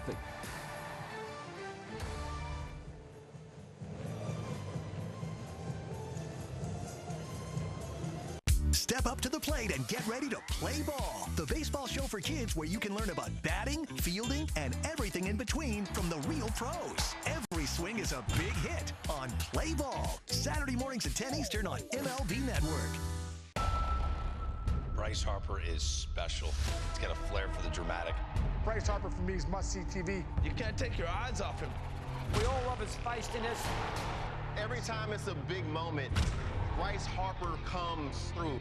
That's what you always dream of, to put a city on your back and do that for your team. He did it again! It is Bedlam at the bank! One of the coolest sports moments ever. Béisbol es a sport, pero la verdad es que para nosotros, el béisbol es otra cosa.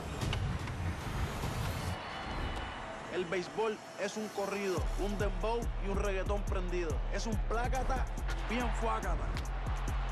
Eso es otra cosa. It's the Plátano power and the Arepa power. It's a familiar name and juniors who dare to dream big. El béisbol es otra cosa.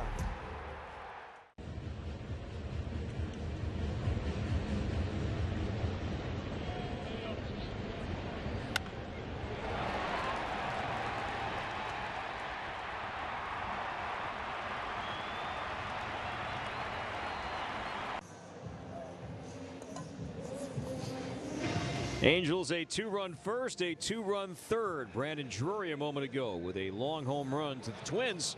For a while this season, they were doing fine against left-handed starters, not so much lately, and that makes some sense. They've lost their last 5. You take out some key right-handed bats, not too surprising to see the numbers where they're at right now. Yeah, missing Buxton and Correa, 2 guys that punish lefties. So he becomes who's going to step up or what combination of players are going to step up, because it's very hard to replace 2 guys of that caliber. Hellman's going to get an opportunity. And a base hit for Michael Hellman. Down the right field line, he's got wheels. Hellman on his way to second base. There we go. Good start, leadoff double for the rookie.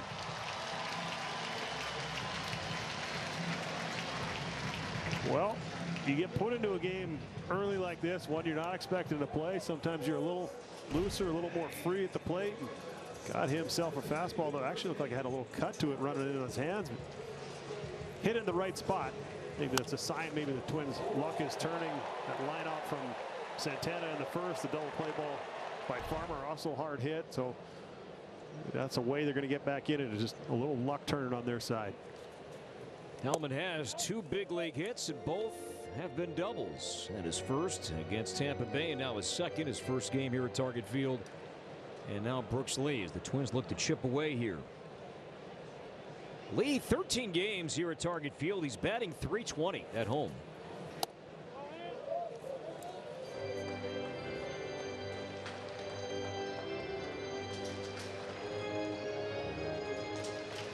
You got to shrink the strike zone right here. Even though you're down 4, sometimes you put a little more pressure on yourself, thinking, I got a hitter's count, I got to go deep.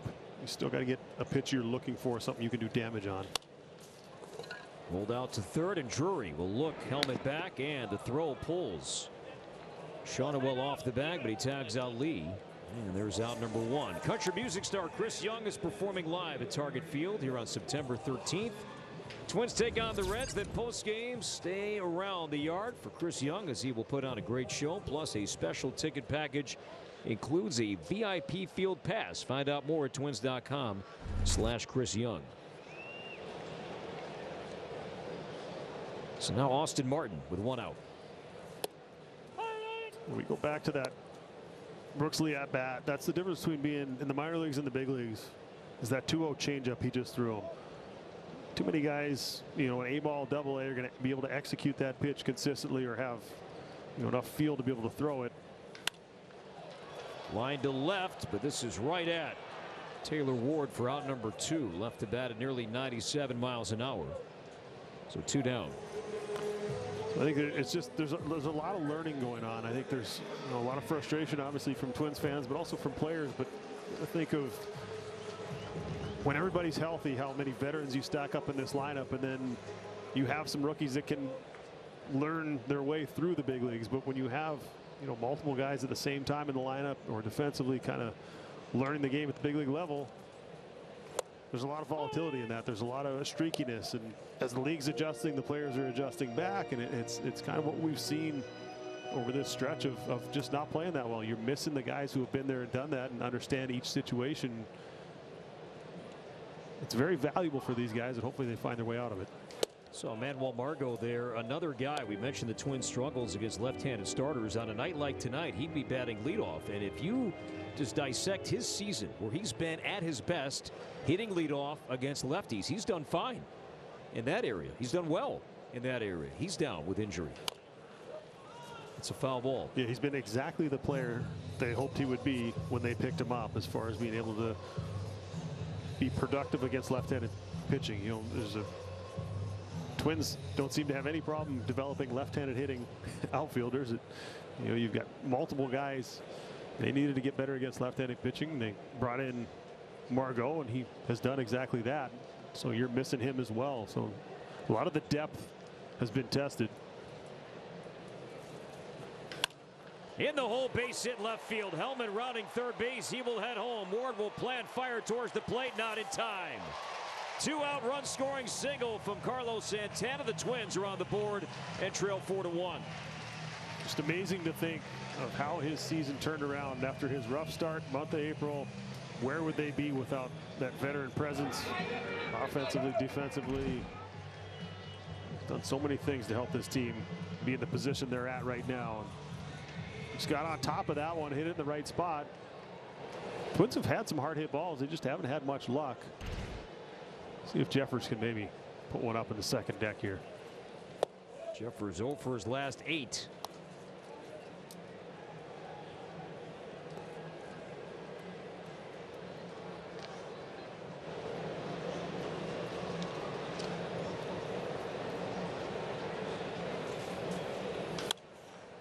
Will get fouled. So he's got some life on that fastball. When it's up in the zone, he's got some ride to it. Some carry. It's gets on you a little bit. Seems like he's throwing with more confidence. Jeffers' last home run came in San Diego back on August 20th. It was off a lefty, former Twin Martin Perez. Ahead of Detmers 2-1. Ball 3. Well, does he feel comfortable throwing a changeup here? We saw 2-0 changeup to the 8-hole hitter in Brooks Lee. He's got him to roll over. Does he take the chance of walking Jeffers here, putting a couple runners on, bring the tying run to the plate, or does he challenge him with a fastball? And Jeffers has been doing that. There has been some fastballs that he's taken even with hitter counts. And is that the sign of somebody that is looking for something else or looking for a certain pitch in a different location? I think probably more just setting more towards the top of the zone. He's got a good slider that he gets some chase with below the zone like that. So I think sometimes you get that hitter's count and you don't want to chase, and it becomes sometimes a little more of a passive thought of I don't want to swing at this pitch, instead of thinking of it as I want to swing at this pitch. And when you're struggling, the confidence isn't quite as much there as for your pitch recognition. So you see the ball out of the hand, and when you're going good, you see it almost feels like before it's even released from that pitcher's hand. And when you're not seeing it as well, you don't pick it up as well, and that's when you start chasing pitches. So I think sometimes you can talk yourself into, while you're standing in the batter's box, don't swing at this pitch, as opposed to, if I see a fastball in the heart of the plate, I'm going to hit it in the second deck. And when he's going well, he's definitely capable of doing that. But it gives Miranda an opportunity. Yeah, everybody covering up as Barry Enright is out for a mound visit with Detmers. The Twins over the weekend against the Royals in 3 games combined drew only 2 walks the entire weekend. So far through 2+ innings tonight, they have matched that in 1 game. Jeffers and Wallner have both walked tonight, and now Miranda hitting .310 with runners in scoring position.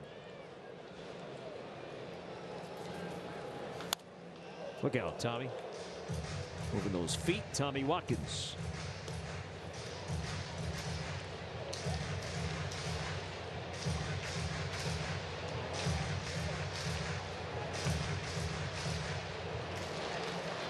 Get that right arm ready, Tommy. Got to wave him. 2 on, 2 out. Twins down 3. 0-2. See, that's a good pitch. He throws it with such conviction. Throwing it hard, 80-70.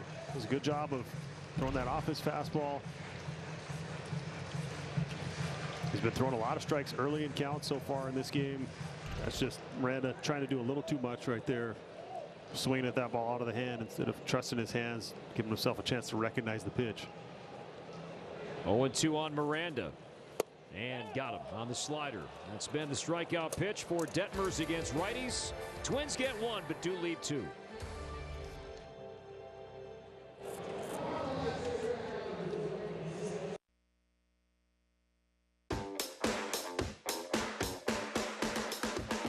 Welcome to Drive to Diamond Express, your one-way ticket to Team Affinity and beyond. We're coasting into sunny San Diego, California to celebrate Mr. Padre himself and the 25th anniversary of his 3,000th hit. And while we're on the Team Affinity Highway, say hello to the brand new action figure card series. And finally, choose your exit wisely because we got too many good things on the horizon. A burrito with French fries, I'm in. Weekdays on MLB Network. Get fired up for heated baseball talk as Christopher Mad Dog Russo barks about all the big stories from around the league, along with news and commentary from Alana Rizzo. High Heat with Christopher Russo. Weekdays only on MLB Network. If you're a baseball player and you want to watch just sheer joy in the way to play the baseball game, Jose Ramirez look no further. Every time he's locked and makes contact, it's a homer. Jose Ramirez! Wow! When you are a star player, it is not just home runs, it's all the things you do. That's the beauty of the sport. Jose Ramirez putting on the Ritz. Oh, that was outstanding. What better for the game of baseball?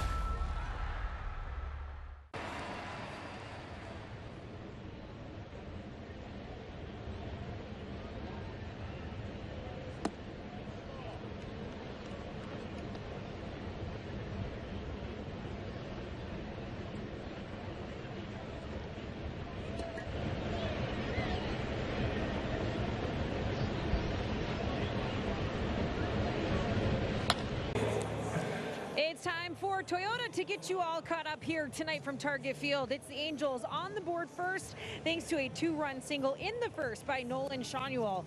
Brandon Drury adding to it with a towering two-run homer to the second deck there in the third. And then finally, Carlos Santana getting the Twins on the board. A big RBI single there in the bottom of the third. So it's a 4-1 Angels lead as we start the fourth, guys. All right, Audra, thank you. And we start with a good slider there on Logan O'Hoppe. Sorry, a changeup. Yeah, see if he can make an adjustment here, get dialed in on the strike zone. The off-speed stuff, he's going to need that. His first pitch strikes, looks like he's trying to work with a good pace. And of course, O'Hoppe trying to slow him down.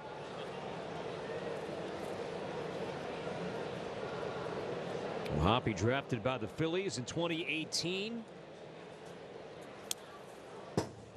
That one yanked. He gets a little natural cut on that fastball, and I think that's part of the reason why it's so effective against lefties, but can get him in trouble against righties because it'll leak back over the middle of the plate. So even that pitch to Drury that looked like it was right up under his hand still kind of ran towards his barrel a little bit. But good slider there, establishing the strike zone. Strike one, working ahead in the count. Then you get hitters on the defensive side of things and get some swings and some pitches like that. So if he's able to continue to work ahead, because they're going to need him to shut him down as long as he's out there. You don't want to give up any more runs. Your team a chance to fight back. 3 strikeouts now for Festa. Strike one on Nico Cavadas. 5 for 48 in 16 big league games this season. This one to right towards the corner. Wallner over to his left. This one will land over his head and find the wall. Wallner plants, fires towards second base. It's close and not in time. I love how excited Wallner is to play the outfield. He just wants to show off that arm. He wants opportunities to throw guys out. Didn't look like he was going to have any chance. He was about a third of the way around first base when Wallner got this. Just down towards the end, it just didn't get that kick. See how it hopped high, but he gets his body in a great position. Good exchange and fires a bullet in there. Cavadas almost stuck with that left foot and didn't make it to the base. Yeah, that very close, but a double for Cavadas, and now Michael Stefanik. Outstanding hitter in the minor leagues last season and again this year in 40 games at AAA Salt Lake. He hit almost .390. Now Jeffers is out for a visit here with Festa.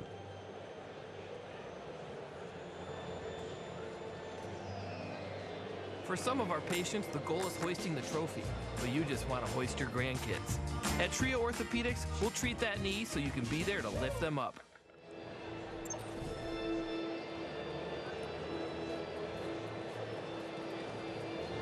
Let's take another look at this throw. You can tell what kind of arm strength this young man has. This is a quick exchange, almost like a catcher, just short up to the arm, and then 92 miles an hour on that throw.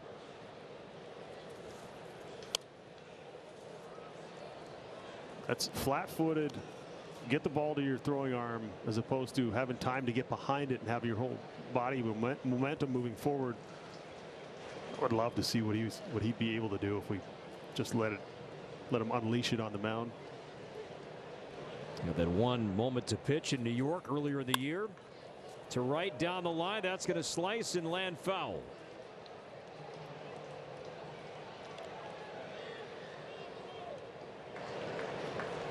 Well, Cement Bones up there picked that up with the bare hand. Watch this down the line, glove. Ooh. Is that the same guy who's yelling at his kid to keep his eye on the ball? Let's see. You're killing me, Smalls. He's got the T-shirt. Yeah, well, got the right shirt, but lost in the lights. The 1-2. That's into the air to left and shallow. Martin broke back, and now he'll come in near the line. Yeah, there are two down. Back to second goes Cavadas. Yeah, I see that time that I tried to make a play on that line drive. Yeah, I was reaching over. Look, yeah, guys, I was there to make the play, but yeah, I just lost it. And the lights, that hot dog vendor, and boom. But he's got an excuse. Yeah. We saw Moniak in that same corner take one off his wrist as well. See? And now they're dissecting what went wrong. You missed it. Teodosio, his third big league game, 0 for 6 to start his big league career. Made his major league debut Saturday in Arlington.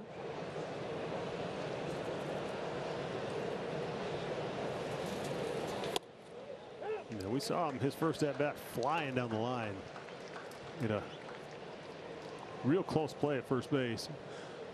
I'm sure all the infielders, all the players on the field took note of that. No waiting back for the big hop when this guy's going down the line.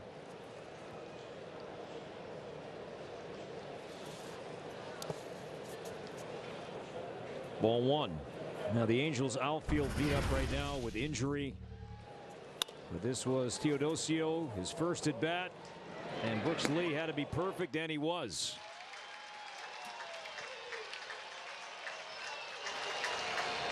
For the Angels in the outfield right now, Mike Trout's out for the season with a left knee injury. Joe Adell is out for the year with an oblique injury. Kevin Pillar is down with an injured thumb. And the slider strikes out Teodosio, and the Angels leave Cavadas in scoring position. Hang in there, dude.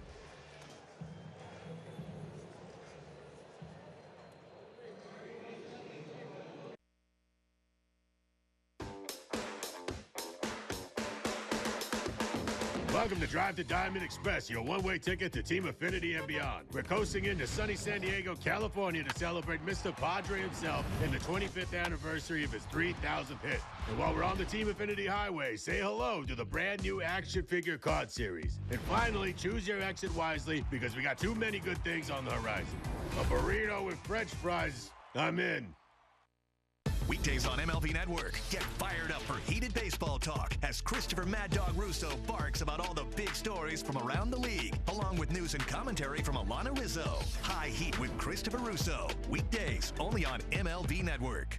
Skubal has been brilliant. His stuff is absolutely nasty. Got him swinging. My man Tarek Skubal is on another level. Swing and miss. Turned him inside out with a slider. He's able to control the zone with multiple pitches. It is a changeup, and it is ridiculous. I think Tarek's going to have a big year. Skubal just having his way. You have been off to some kind of start in 2024. Confidence and aggressiveness in the zone is how I pitch, so it's been good so far. You talk about getting tied up in knots. He's just carving. One of the top young pitchers in the sport.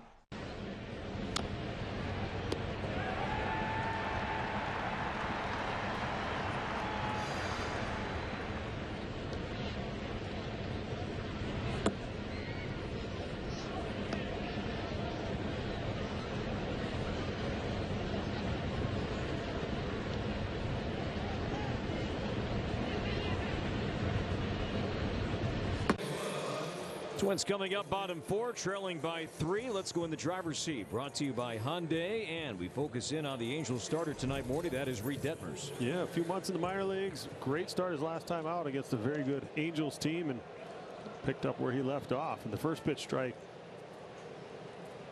that's what's been really tough. And that curveball, he doesn't throw it all that often, but he will throw it early in at-bats to steal strikes, change of pace, somewhere between 73 and 76 miles an hour. And then he's able to pop that fastball in up under your hands. And command has been good. It's really interesting watching O'Hoppe behind the plate where he's given the target low and he's been throwing these fastballs up. So I don't know if that's his cue of him actually finishing the pitch, him feeling about like he's getting through it, or if he's not looking at his glove at all or trying to deceive the hitters. So Royce has had about an hour since his last at bat as a DH. He sat over there. He's had time to think about it. He's had time to go over his approach and figure out what he wants to try and accomplish. Began to swing, but did hold back in a 2-2 count. Remember, not too long ago, we broke down Royce's season in which he plays a position when he DHs, and there wasn't a big drop-off with his productivity as a DH. To the right side, this will be played by Sean Noel. He'll feed, and Detmers bare hands it and steps on the bag. That's one heck of an athletic play by Reid Detmers off the mound, bare-handing that feed for out number 1. Yeah, Royce was smelling hit here, feeling like he could beat the pitcher. Real close whether he got his foot on the base, probably kicked it with the edge of his foot. Not the best feed, threw it behind him a little bit. His only option was to barehand this ball. It's a really athletic play from the pitcher. You see Royce too, you made the right call there. He kind of was sniffing out a hit because he'll pick his spots when he will give it full go up the line as he did there. 0 for 2 tonight. So 1 down here in the 4th inning. Does not look comfortable there. Strikeout Matt Wallner. There's been a lot put on that young man to try and carry this offense with 2 of the veteran pieces have been out for a long time. It's not only one guy, especially on a baseball team. You need everybody. And it's been a battle. It's been a young player going through stretches where the league is adjusting and it's just not adjusting back as quickly as we saw earlier in the year and even last year. A couple of good at bats from Wallner. I think sometimes there's value having a lefty in there as well. Just giving that pitcher a little different feel, a little less comfort on that arm side. Running Enriquez warming up. Interesting. David Festa, 66 pitches, lineup about to turn over for the 3rd time. You look at Matt Wallner here lately, not much has been clicking for the Twins offense, but this guy has. Since the All-Star break, leads the Twins at average doubles, home runs, OPS. Looks like a completely different hitter. And strikes out here on a fastball at 95, 2 down. 3rd strikeout for Detmers. Pretty good. Well located. With that slider he's got, you're telling yourself, man, get started over the middle part of the plate. He just executed that pitch to perfection.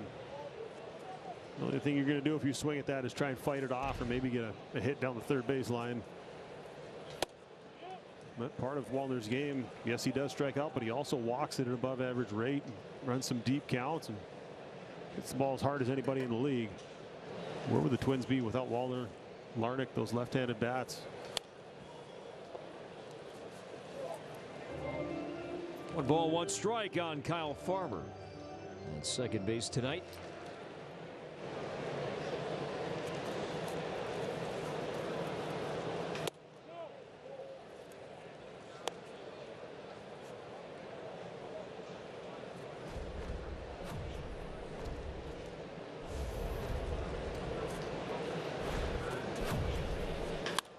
Unloads to left, down the line, in the corner, back it goes near the pole, and that is gone. A home run. Kyle Farmer down the left field line, and the Twins are down by 2 on Farmer's 4th. He got himself a hanging curveball. The only question was it going to stay fair? Tell by the sound, you could tell by the way he was watching it, he knew he hit it hard enough. Unfortunately, it did stay fair. It gets everybody excited in the stands, excited in the dugout. Smile on Farmer's face. You can take that to the bank. Brought to you by Old National and Farmer. Stay fair, stay fair. And it was. He got that first one out of the way. And right. It was off a lefty, as well as Smith. Give him credit. He's persevered through a very rough start to the season. Not a ton of playing time. This is the kind of guys you lean on down the stretch, guys that have been around. And sometimes you need a rookie to spark you as well. Twins scored their first run after Hellman came in the game. Castro left with illness. Flipped a double the other way. Santana with the 2-out hit. And that's what happened last year. The second half of last year, the Twins offensively had much better results. It was Julian, it was Wallner, and certainly Royce, a big part of that as well. But that was a different look at the Twins offense second half of last year. And Hellman did not go. Hellman came in for Willie Castro. In the third inning, Willie left the ball game tonight due to illness.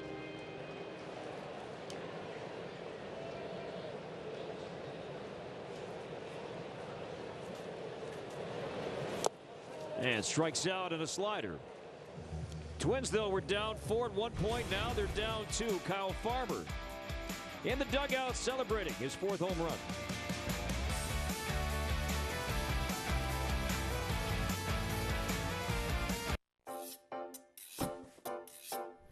With Home Chef, your home cooking is home nailing it. Our classic all-in-one meal kits are simple enough for anyone and delicious enough for everyone. When it comes to making dinner, fill in the blanks with Home Chef. Delicious, meat simple.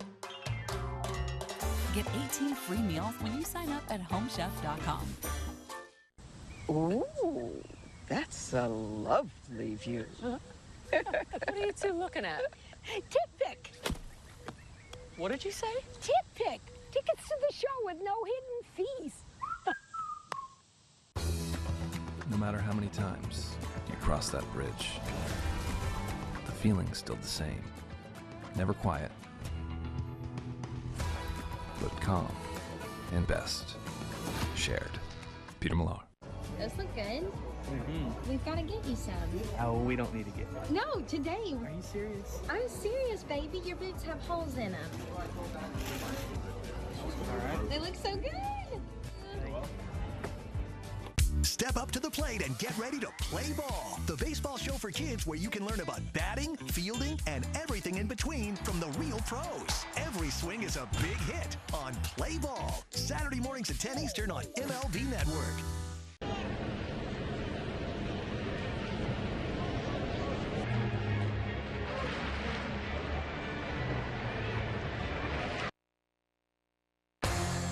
Twins baseball on Valley Sports is brought to you by Menards. Save big money at Menards on all your home improvement needs. And by Ford. Visit buyfordnow.com and your local Northland Ford dealer today. Twins are now down 2 after Kyle Farmer with his 4th home run of the year. And now a pitching change as David Festa is done after 4 and gives way to Ronnie Enriquez here morning in the 5th. Yeah, last pitch in game 1 in Kansas City. It's going to be a mix of the pitches.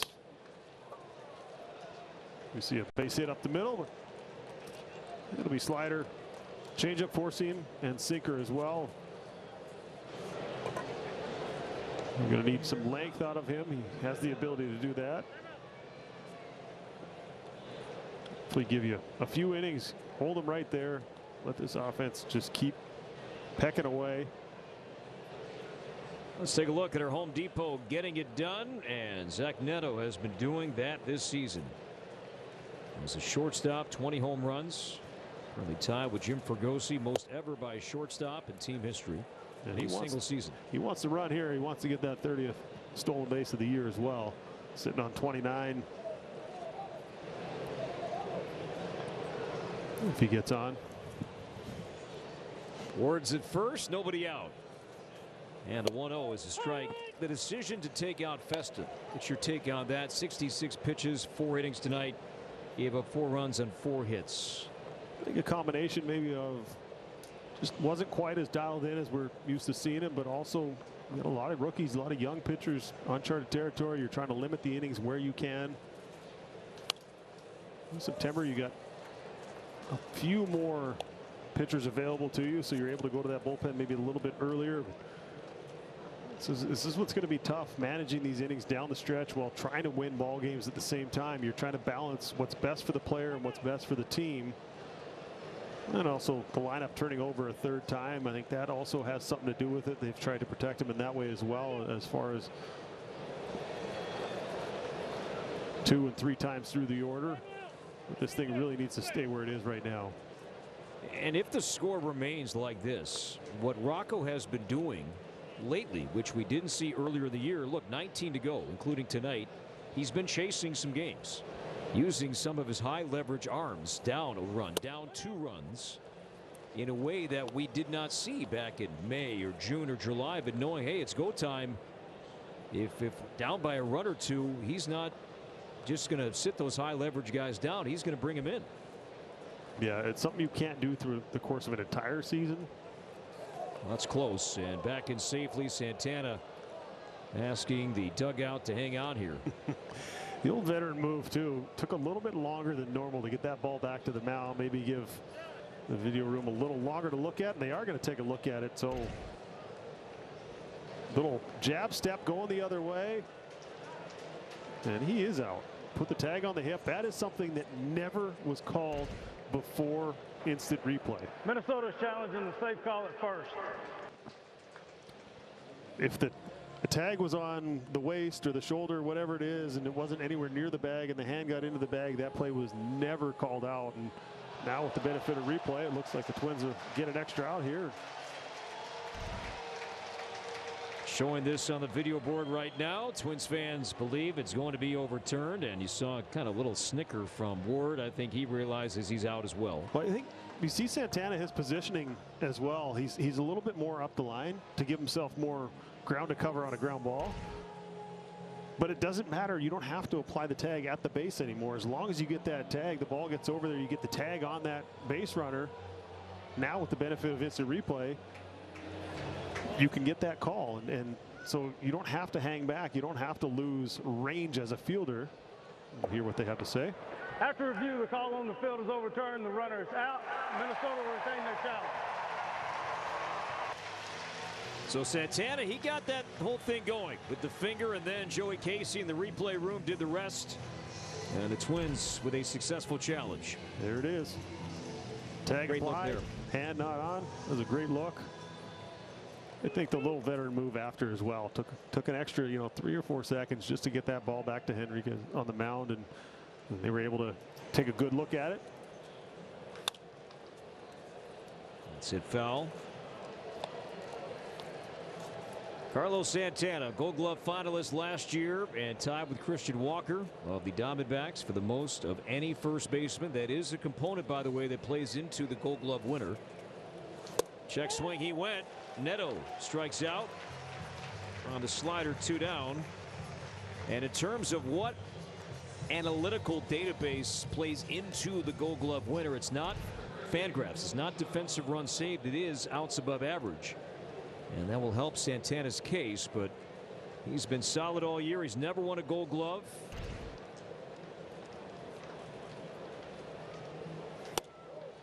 Told his mom it would be a goal, a dream, and his mom was all for it. Hence why Santana, honoring his mom, he's worn that pink glove all year at first base.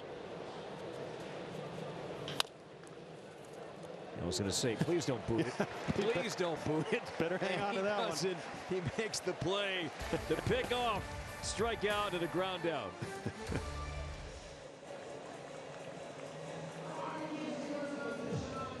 Stepping to the plate, PJ Morneau. I believe this is where it all began. And this is the sweetest sound in the world. I believe passion doesn't come without pain. The question is, does he have the bat speed? Does he have what it takes? I believe this will all be worth it. And the next pick in the 2024 draft is...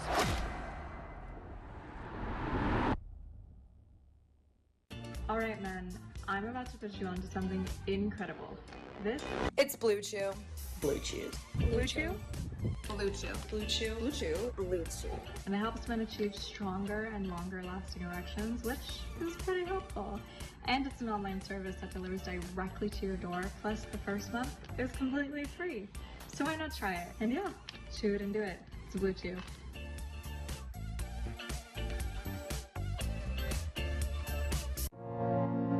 I'm Livy Dunn, All-American gymnast and Viore athlete. When you travel and train as much as I do, you find happiness where you are. On the mat or on the sand, movement and comfort are essential. That's why I live in Performance Joggers by Viore. Made from DreamNet fabric that's made of 89% recycled materials, effortlessly soft and made to move as much as I do. My happiness starts here, in the softest joggers on the planet. When we started Warby Parker, we just sold glasses, and only online. But people liked them a lot. So we offered more things, like sunglasses. Let's take a look at our Rally House fan cam, and Cotton Candy does the body wonders. That's right, kids. Have fun. Sugar. I used to love those mini helmets. Right? After like my 8-year-old baseball games, we used to go to Baskin Robbins and try and collect all the helmets. Unfortunately, back then we only played like 8 games. So. Now kids are playing a 120-game schedule in 8-year-old baseball. So there you go. Brooks Lee leads off the 5th inning. Twins down 2. Lee grounded out. And the 3rd inning. This one to right, deep and playable for Morneau. And Lee is now 0 for his last 13. He's been throwing a ton of. Add wood-fired flavor to your backyard this fall during Gurdon's Labor Day Traeger sale. Save up to $300 on select Traeger grills and get free assembly and delivery from Gurdon's. As I was saying, he's been throwing a ton of first pitch strikes, so you can't fault these Twins hitters for going up there swinging early in the count. He was 0-1. A guy with a plus slider, a good strikeout pitch. Go up there and be aggressive. Why not? If he's showing that he's established the strike zone. This one hooked to left. To his right goes Ward. Won't get it. That's going to land. And Martin's going to try for 2. The throw to second base is not in time. Hustling double there from Austin Martin. He had 2 on his mind from the get-go. And the tying run is coming up here in the 5th inning, down 2. First thought was that that ball was going to land in another fielder's glove with the luck the Twins have had so far in this game with a lot of hard hit balls resulting in outs. But you're right, he was thinking too, as soon as that ball left his bat, his thought was, I'm going to be standing on second base. He made up his mind. A good turn. Gotta love the slide at the end.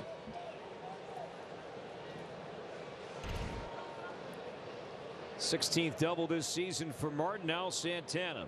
RBI single his last at bat as Detmers misses inside for ball. Well, let's go back to Martin here. That head down. I'm going 2. This is him making up his mind. You see, he's reading that play. He's not waiting for first base coach Hank Connor to tell him to go or not. Not sure Hunter Wellenstedt appreciated the helmet flying off his leg, but that was a great play. And sometimes it's just a little play like that, get everybody on the bench fired up. Santana, good numbers against the Angels this season, 6 for 15. As the bat comes off of his hands.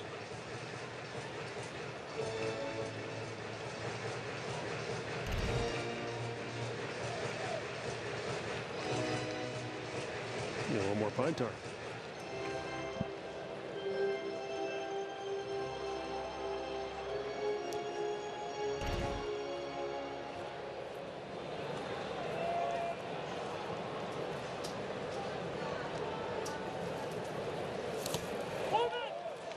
He did go, and the ball kicks away, and Santana is out. Down to third goes Martin. He's got a lot of chases on that slider below the zone. Very deceptive, kind of coming out of that same release point as that fastball. Arm speed is the same. Everything looks similar. We don't see Santana chase a pitch that far out of the zone very often. That'll tell you how good that pitch is. See Martin advancing on the wild pitch, but it's the 7th chase that Detmers has induced with his slider here tonight as his pitch count is approaching 80. Angels only received 1 inning from their starter yesterday. The loss to the Rangers leaned heavily on the bullpen on Sunday in Texas.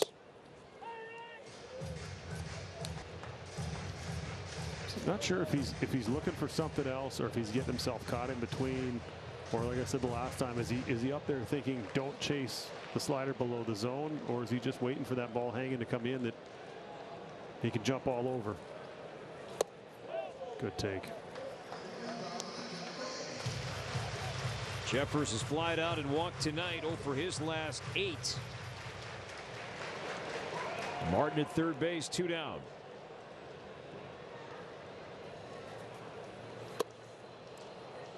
We've seen that a lot tonight. So with a guy with a slider this good, we saw him take the fastball. Was he hunting slider right there and he just saw slider out of the hand? It just wasn't in the zone where he wanted it? Or did he go back to the fastball? See, this is the cat and mouse game where you're trying to think through the at bat. Smack to center field, but that's going to hang up for Teodosio. Left to bat at 100 miles an hour, but right at the center fielder, the Twins leave Martin at third.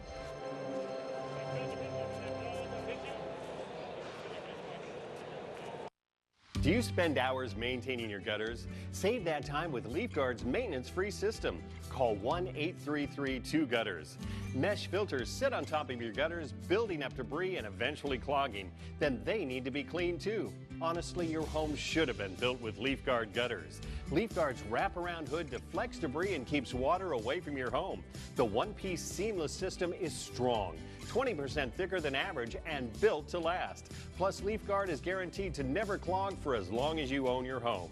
Right now, get a complete LeafGuard system for only $99 down, $99 a month, and $99 installation. You'll also receive a $100 Visa gift card with a free gutter inspection and in-home estimate. Damage from clogged gutters can cost you thousands. Never worry about clogged gutters again. Don't wait, you've still got time. Call 1-833-2-GUTTERS today. That's 1-833-2-GUTTERS.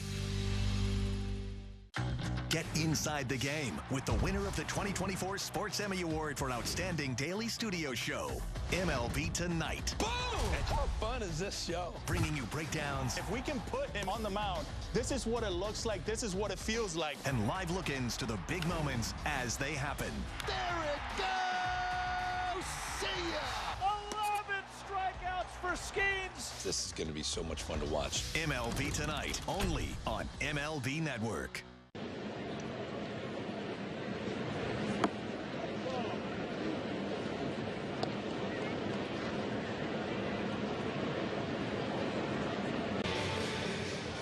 Brandon Drury will lead off the Angels' 6th, and his swing right now is the difference so far in the 3rd inning with a man on. Statcast 3D is powered by Google Cloud. Yeah, he got himself a fastball up under his hands. Very efficient swing. direct to the ball, and that thing jumped off his bat.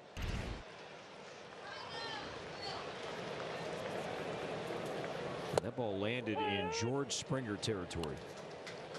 Left center, second deck. Not quite up there where we saw Buxton hit him, but that was a bomb. Two hopper to third, backs Miranda up. Makes the play. Now make your next group outing at Target Field legendary in the Legends Landing here at the ballpark. This exclusive ticket space offers great views of the game and the beautiful downtown Minneapolis skyline. Plus, enjoy all-you-can-eat ballpark fare with this affordable ticket package. Find out more at twins.com/Legends Landing.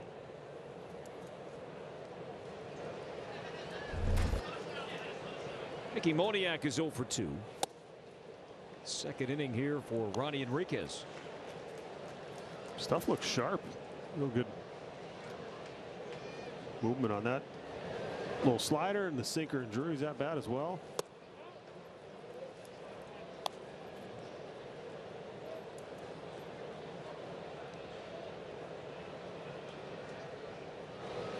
Moniak, 26 years old. First round pick by the Phillies in 2016 as he grounds out to Kyle Farmer, and there are two down.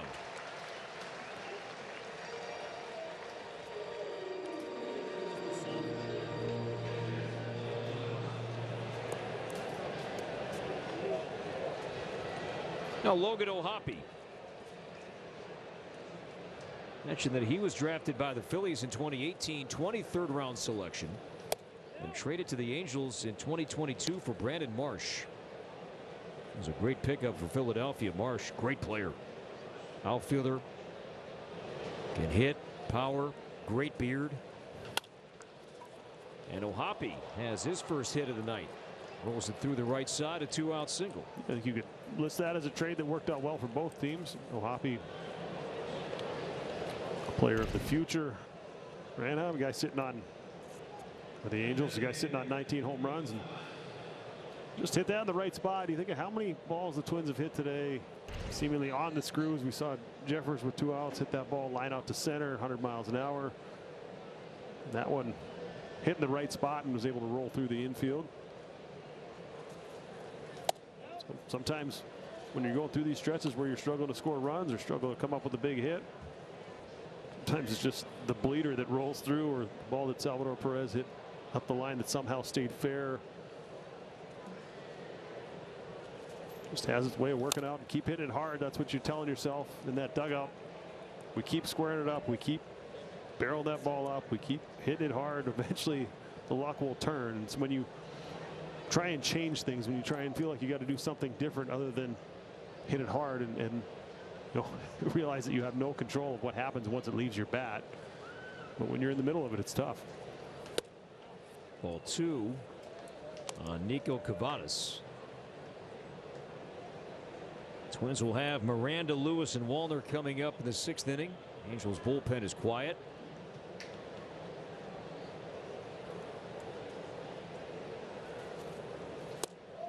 Slider there, 2-2.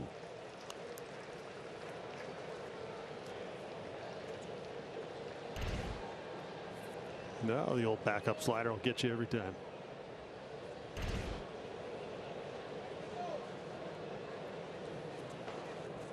A man on, 2 out.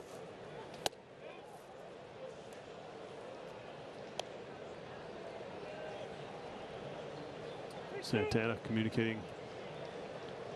Let him know that he's going to be playing behind the runner at first base, playing it in his pocket, not let him get too big of a lead with a left-handed hitter up there. He wants to have as much room, as much range as he possibly can.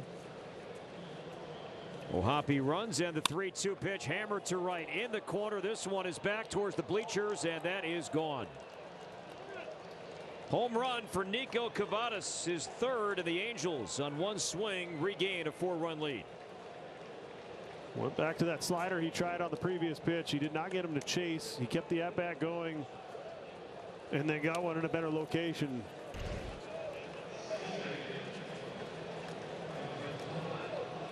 Middle. Sliders to left-handed hitters a lot of times end up in that spot. I was hoping that was going to hook foul or hit the top of the wall, but unfortunately for the Twins, the comeback just got a little more difficult. Uh-oh. And now just hits Stefanik with a fastball at 97. The body language saying a lot right now for Enriquez.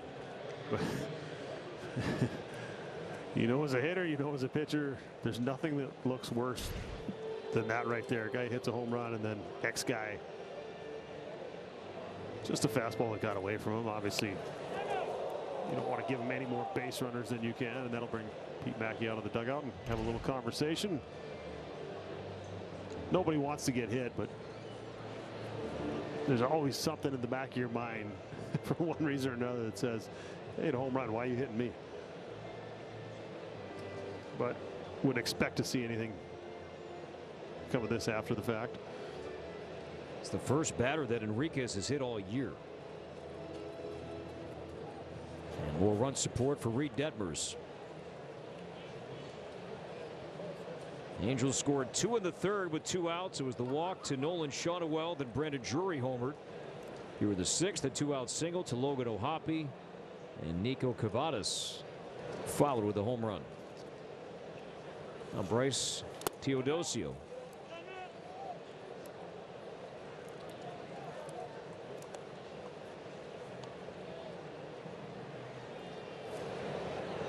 Oh for 2 tonight, 0 for 7 to begin his big league career.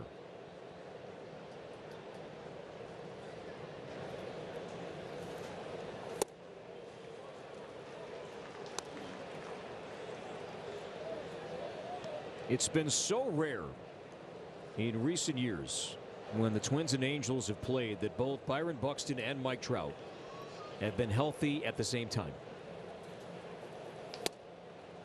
Because that is something that pops on the calendar when you look at, okay, Twins schedule comes out.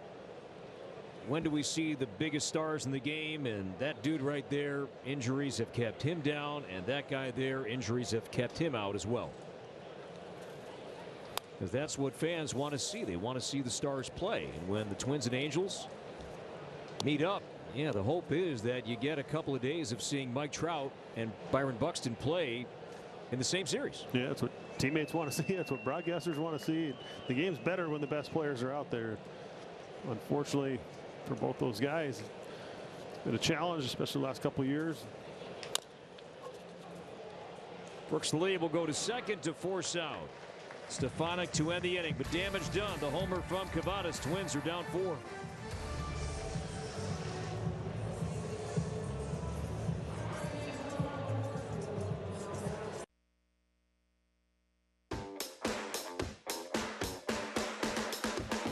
Welcome to Drive to Diamond Express, your one-way ticket to Team Affinity and beyond. We're coasting into sunny San Diego, California to celebrate Mr. Padre himself and the 25th anniversary of his 3,000th hit. And while we're on the Team Affinity Highway, say hello to the brand new action figure card series. And finally, choose your exit wisely because we got too many good things on the horizon.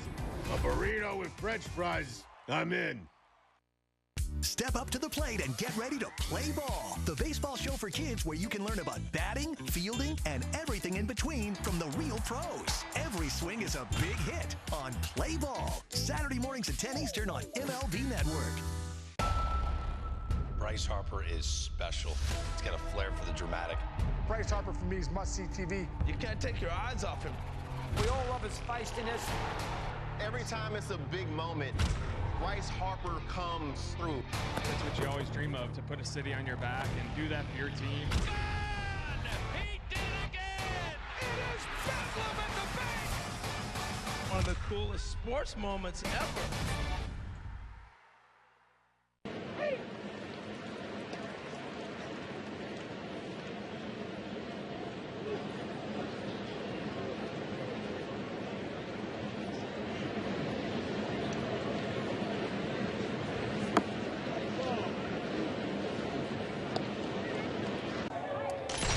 Fans, listen up. It's time to vote Pablo Lopez for the 2024 Roberto Clemente Award, presented by Capital One.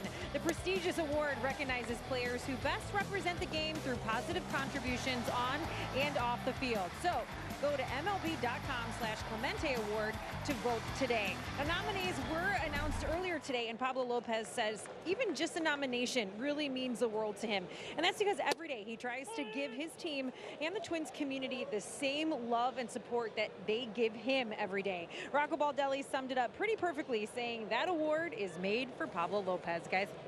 Audra, thanks, and a deserving Twins representative for that award. Nelson Cruz won that award, won the award, the Clemente Award. Every team has one nominee, but the actual award went to Nelson Cruz back in 2021 for his amazing work in the community and countless charities, and Pablo would be another well-deserving recipient of that fantastic honor.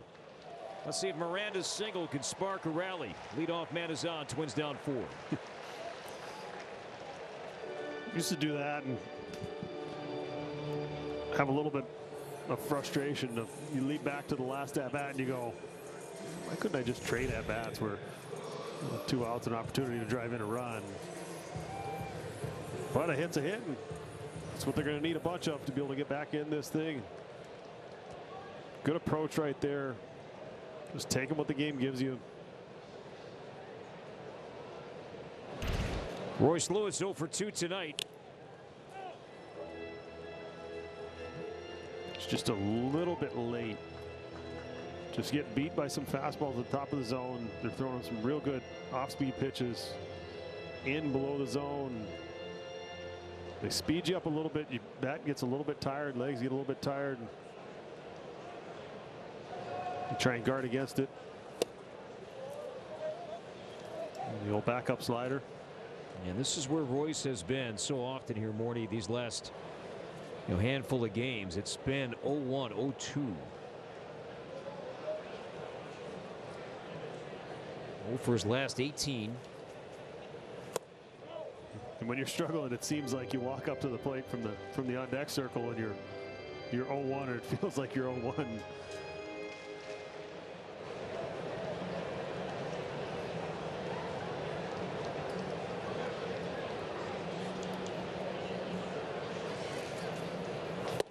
On a slow curveball. Just the 5th strikeout for Detmers all year with his curveball against a righty. So in your mind, you're thinking, all right, what am I looking for here? That probably wasn't it. Yeah, I think you see he's way out front, and that's the same pitch that Kyle Farmer hit for a home run. So you figure maybe he was going to put that in his back pocket for the rest of the outing as well, but not afraid to go back to it.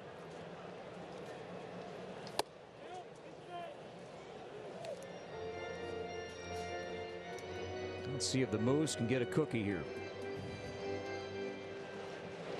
A walk and a strikeout. Glass of milk. Yeah, something.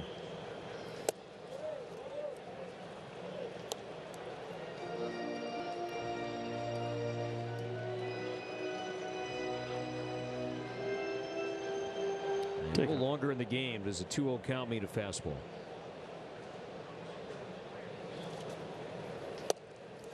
We saw the Brooks Lee at bat, 2-0 changeup. We see a 2-0 curveball there. That's a pitch that he uses very effectively. The numbers aren't great on it, but he's able to use it early in counts. He's able to get it back into counts with it because you're not really looking for it. It's his 4th pitch, and you don't talk about being able to eliminate pitches or pitches you're looking for in certain counts or situations. The curveball's kind of in the back of your mind. We saw the strikeout, Royce Lewis with it, and then we see him get back into the count. Now all of a sudden it's 2-2 just like that because he's able to land the off-speed pitches to put himself in a position to now maybe generate a swing and miss on a slider down and away. We saw him strike out looking on the fastball down and away in a 3-2 count his last time. On the inside corner. Back-to-back strikeouts for Detmers. And there are 2 down. Oh, completely missed his spot where he was trying to go with it. He was trying to throw that same pitch he struck him out on last time.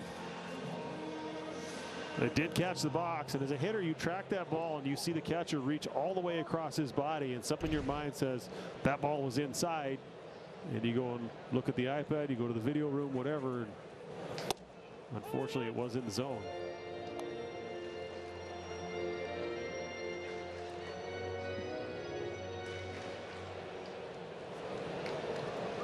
Farmer 1 for 2 tonight with a home run.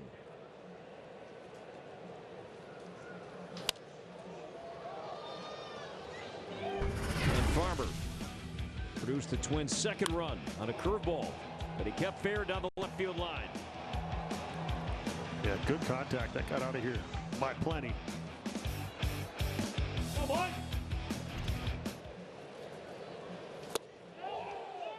He went on the slider. Twins righties have struggled against that Detmers slider all night long.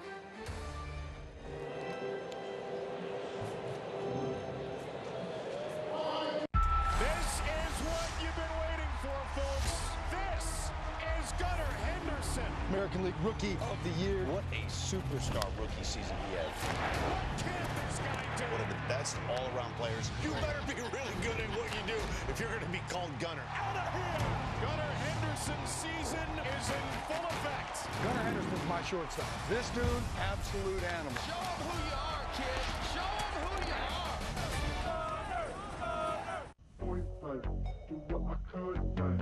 Man, I've seen things you wouldn't believe. But this I have not seen. You know, nothing phases me, man. Nothing. But these guys got me phased. Now, this game found another gear. Think you've seen this before? Keep watching. Step up to the plate and get ready to play ball. The baseball show for kids where you can learn about batting, fielding, and everything in between from the real pros. Every swing is a big hit on Play Ball. Saturday mornings at 10 Eastern on MLB Network.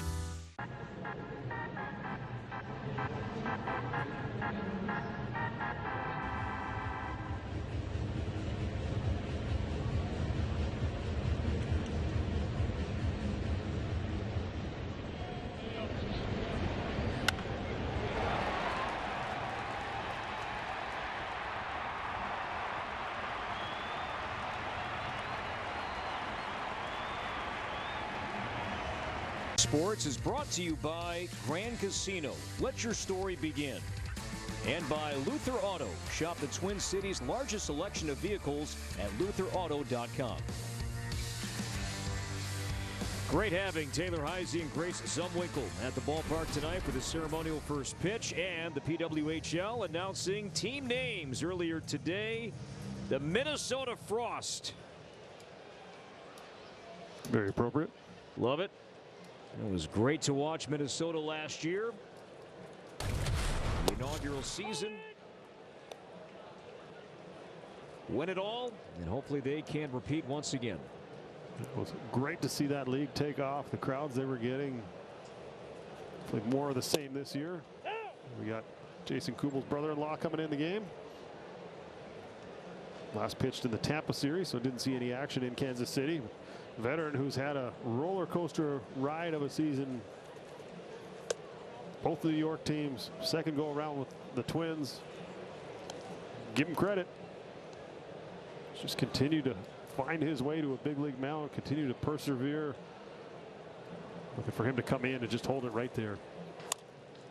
It's a fair ball. Miranda from foul territory. Go! Missed by Santana. And the ball now into foul territory. And Santana's begging for the ball, but first they're going to tag out, and they're going to say he did commit towards second base. And Taylor Ward is called out by Marvin Hudson, the crew chief. Bo Porter doesn't like it. Been an adventure on the base paths for Ward today. Got picked off first his last time out there. What a backup by Wallner. Coming in and just sneaking up behind him. That'll go as a hit. 9 unassisted, not something you typically see.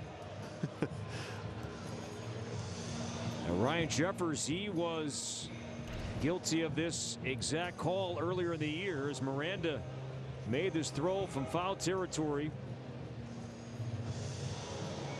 That's a tough read as a first baseman. You're trying to hold the bag. As that ball's in the air, you're telling yourself, there's a little. Ooh. Usually it has to. The rule is an attempt to move towards second base, I believe. That didn't really look like much of an attempt. We'll take it. He turned the wrong way is basically what it all boils down to. He saw the ball going down the right field line, made a little turn towards second base, and I think that's what Marvin Hudson saw at first. Give Wallner credit, though. He was in the right spot. And I've seen that now twice this season. And Morneau, I don't think I've seen that call twice in 10 years, and yet it's happened a couple of times in really a short amount of time involving the Twins. And the Twins would trade it for the one that wasn't called in the Kansas City series when the runner did take a step and a half towards second base. Strikeout Zach Neto as Tonkin misses inside.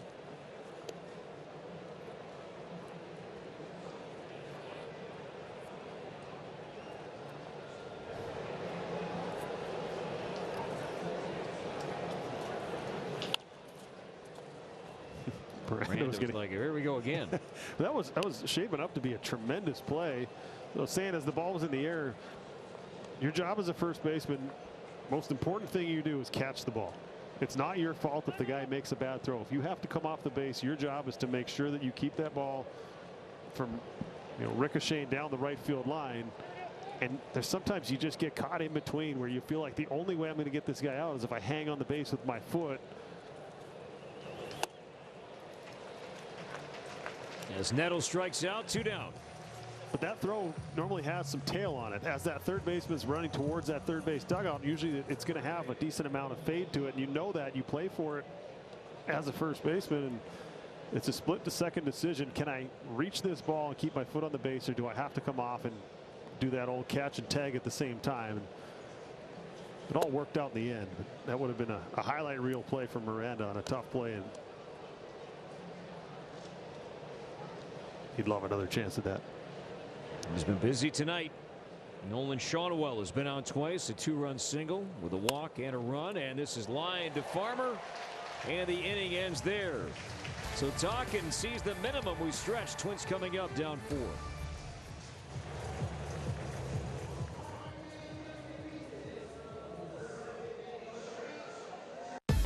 Weekdays on MLB Network. Join the conversation with Kevin Millar, along with Sierra Santos and fellow World Series champion Ryan Dempster on the most unpredictable baseball show on TV. Intentional Talk. Weekdays only on MLB Network. Superstar center fielder Julio Rodriguez. I think he's one of the faces of the game. This kid is special beyond words. Julio Rodriguez, listen, at the end of the day, this guy's a superstar. Impossibly! Oh, what a play by Julio Rodriguez! What a life! This is the man right here. I feel like we were pretty responsible feet.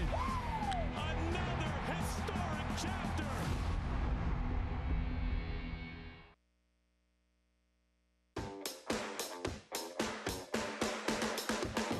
Welcome to Drive to Diamond Express, your one-way ticket to Team Affinity and beyond. We're coasting into sunny San Diego, California to celebrate Mr. Padre himself and the 25th anniversary of his 3,000th hit. And while we're on the Team Affinity Highway, say hello to the brand new action figure card series. And finally, choose your exit wisely because we got too many good things on the horizon. A burrito with French fries, I'm in.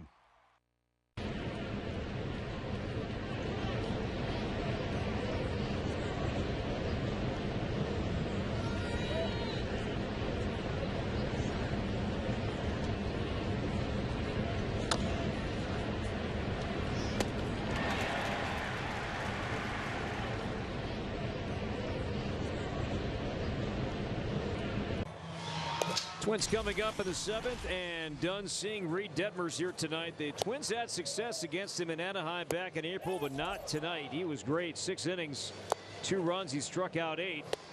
So Detmers in 2 starts since coming back. He's gone 12 innings against the Twins and the Dodgers, 18 strikeouts, and got 6 runs of support here tonight. And we'll see what the Twins can do now against an Angels bullpen that walks a ton of hitters. And you got Jose Suarez coming in the game, the lefty. High walk rate, high ERA. So if they're able to take advantage, it's going to be a mix. Four-seam, changeup, sweeper, sinker, slider, cutter. Primarily the four-seam changeup, sweeper, but Twins are going to have to get something going against a bullpen that has struggled, as you mentioned. The Angels pen, haven't seen it yet from Suarez. 2 pitches, 2 strikes. The 4th highest walk rate of any pen in the game. Michael Hellman, his 3rd at bat, came in for Willie Castro, who left the game due to illness. Tempo picked up there that time from Suarez. Just trying to disrupt the timing of the hitter. Anything you can do to make that hitter uncomfortable. Glove by Suarez. And he throws out Hellman.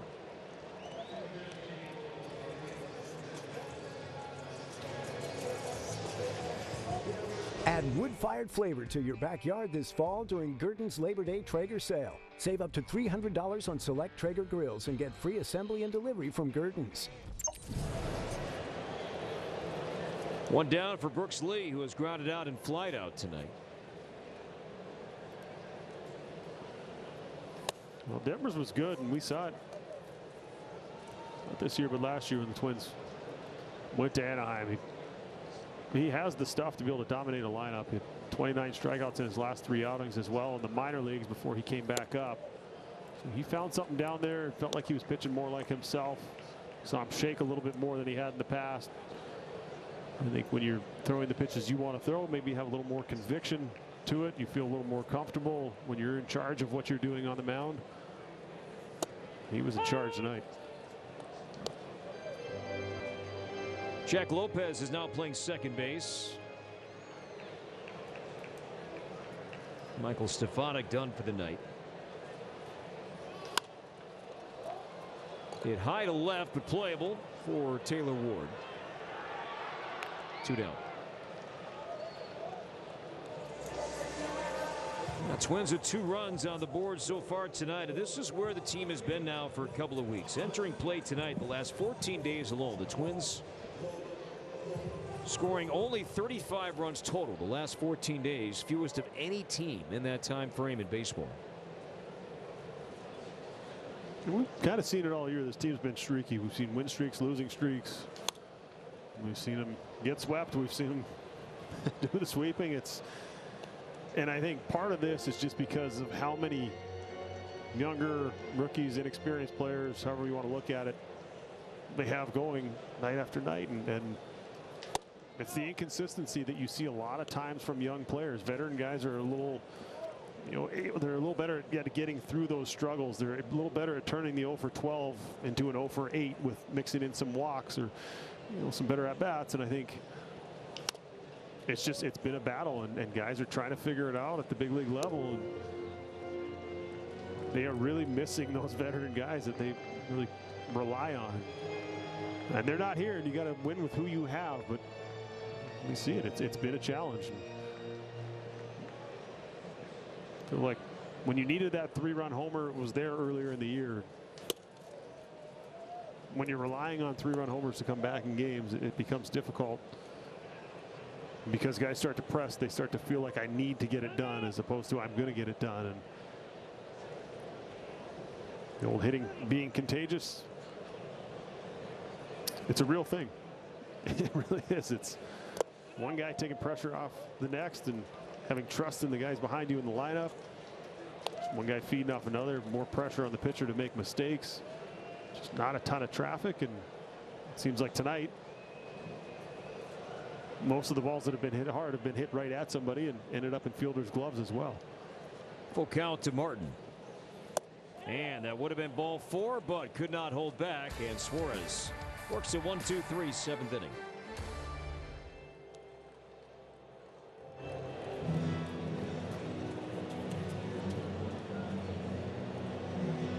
Superstar center fielder Julio Rodriguez. Well, I think he's one of the faces of the game. This kid is special beyond words. Julio Rodriguez, listen, at the end of the day, guys, this guy's a superstar. Impossibly! Oh, what a play by Julio Rodriguez! Well, a lot right. This is the man right here. I feel like we're a pretty responsible feat. Another historic chapter. Weekdays on MLB Network. Join the conversation with Kevin Millar, along with Sierra Santos and fellow World Series champion Ryan Dempster on the most unpredictable baseball show on TV. Intentional Talk. Weekdays only on MLB Network. Baseball is a sport, pero la verdad es que para nosotros el béisbol es otra cosa. El béisbol es un corrido, un dembow y un reggaetón prendido. Es un plácata bien fuácata. Eso es otra cosa. It's the Plátano power and the Arepa power. It's a familiar name and juniors who dare to dream big. El béisbol es otra cosa.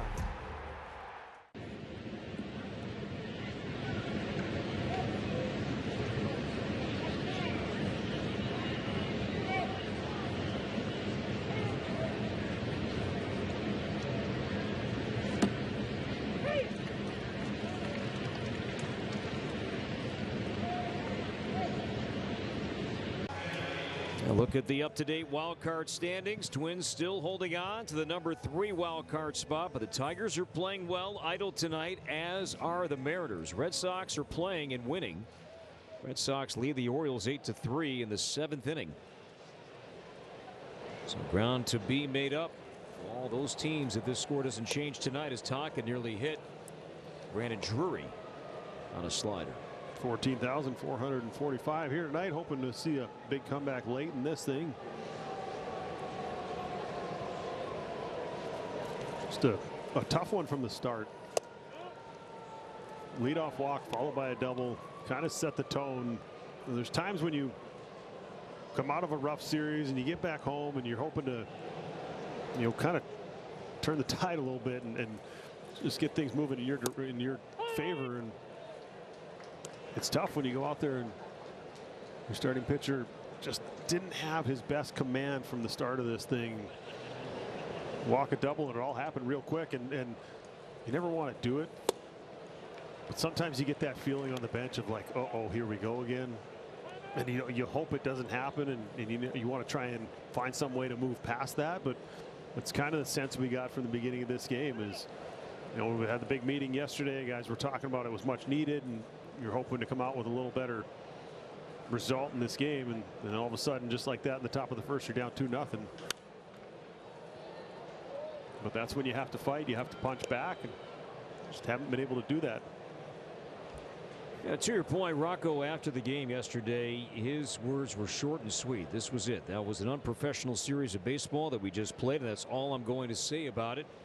And his media session ended in Kansas City after that sentence. There was a lot more said in the room to the boys, but yeah, there's times he doesn't do it much, and I think this is one of the things I get asked about all the time, and people are very surprised when they hear that the manager doesn't address the team every day. The manager doesn't go into the locker room. You know, you get in the NHL, you get in between periods, the coaches go over, you know, whatever. We see it, you know, NFL season started yesterday. We saw all the teams that won, and the camera's in there, and all the guys are huddled around the coach and giving out the game ball, and you're doing all this stuff. The manager doesn't do that in baseball. The manager doesn't do that every day. It's not something, you know, over 162 games that it fell. To right, deep down the line, and that is a foul ball off the bat of Morneau. So it kind of loses its effect if you do it every day, and Rocco doesn't do it all that often. So when you do go in there and you blow the guys up and you let them know that wasn't good enough, it carries a little bit more weight. And now we're not seeing it. Obviously, you hope the results follow immediately, but to let everyone know, hey, we expect more of you guys. And I think it can be effective if you're able to do it. Pick your spots. I think, you know, it was Ron Gardenhire once, twice a year, maybe 3 times in a bad year. But it's not necessarily the results. It's the expectation of how you want your team to play. How are you going to go out there? Are you going to run balls out, or are you going to hit the cutoff man? Are you going to have lapses on defense where, you know, you're lined up to the wrong spot? Or are you not doing the little things you're expected to do to be a winning ball club? And I think that is more what eats at a manager as opposed to just the results themselves, because you are going to struggle at times.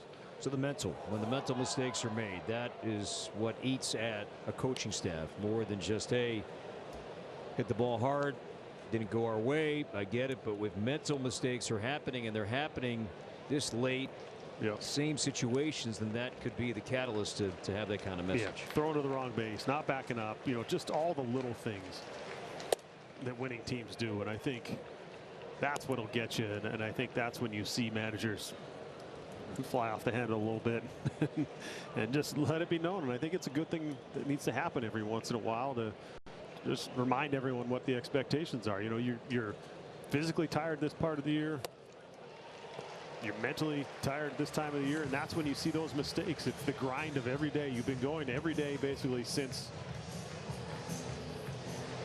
the second week of February, and it starts to catch up to you, and especially for the young players who haven't played in this type of pressure situation before or haven't been down this road before, you have to find a way to fight through it. If the season ended today, the playoff picture and the Twins would be the number 6 seed, and they would open up a best out of 3 with all 3 games who would go that far in Houston. Royals would travel to Baltimore. Yankees and Guardians would have first-round byes.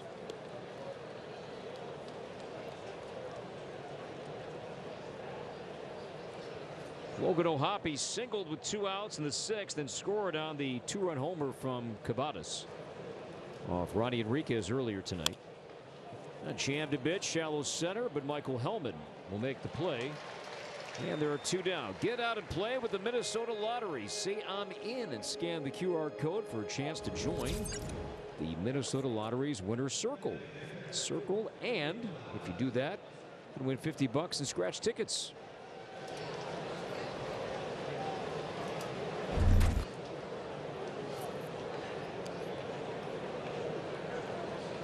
Cavadas 2 for 3, the home run and a double.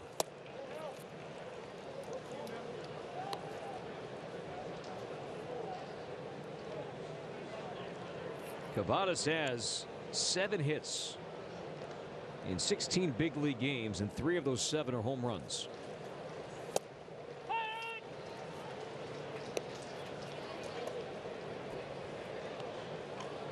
Hit 19 homers at AAA this year. Played collegiately at Notre Dame.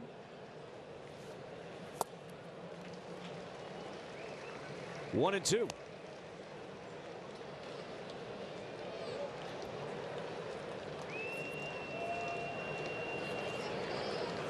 Top of the order coming up for the Twins in the 8th inning. And the Angels' pen is quiet.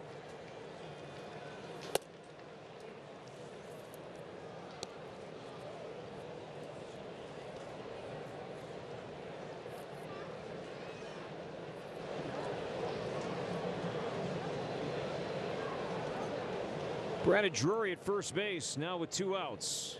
Here's the 2-2 pitch. Struck him out in Tonkin. Back-to-back scoreless innings for the Twins veteran.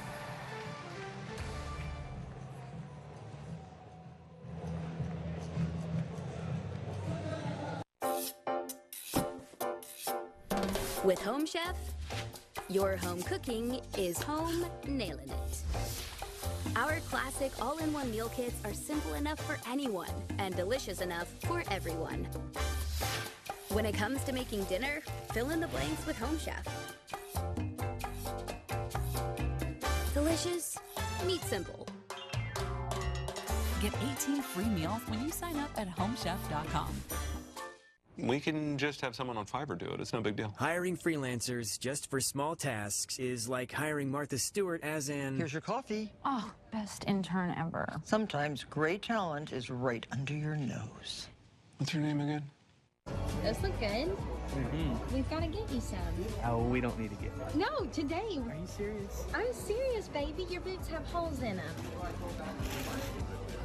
right. They look so good. Learning to invest with Greenlight has really paid off. Huh. Reminds me of how I learned about investing. Yeah, I never learned about investing. Is there water in this thing? Bring your family into the financial future. Whether you're looking for courtside or upper deck, comedy or concerts. With Game Time Picks, we make buying tickets easy by serving up only the best deals on sports, music, and shows. What time is it? It's game time.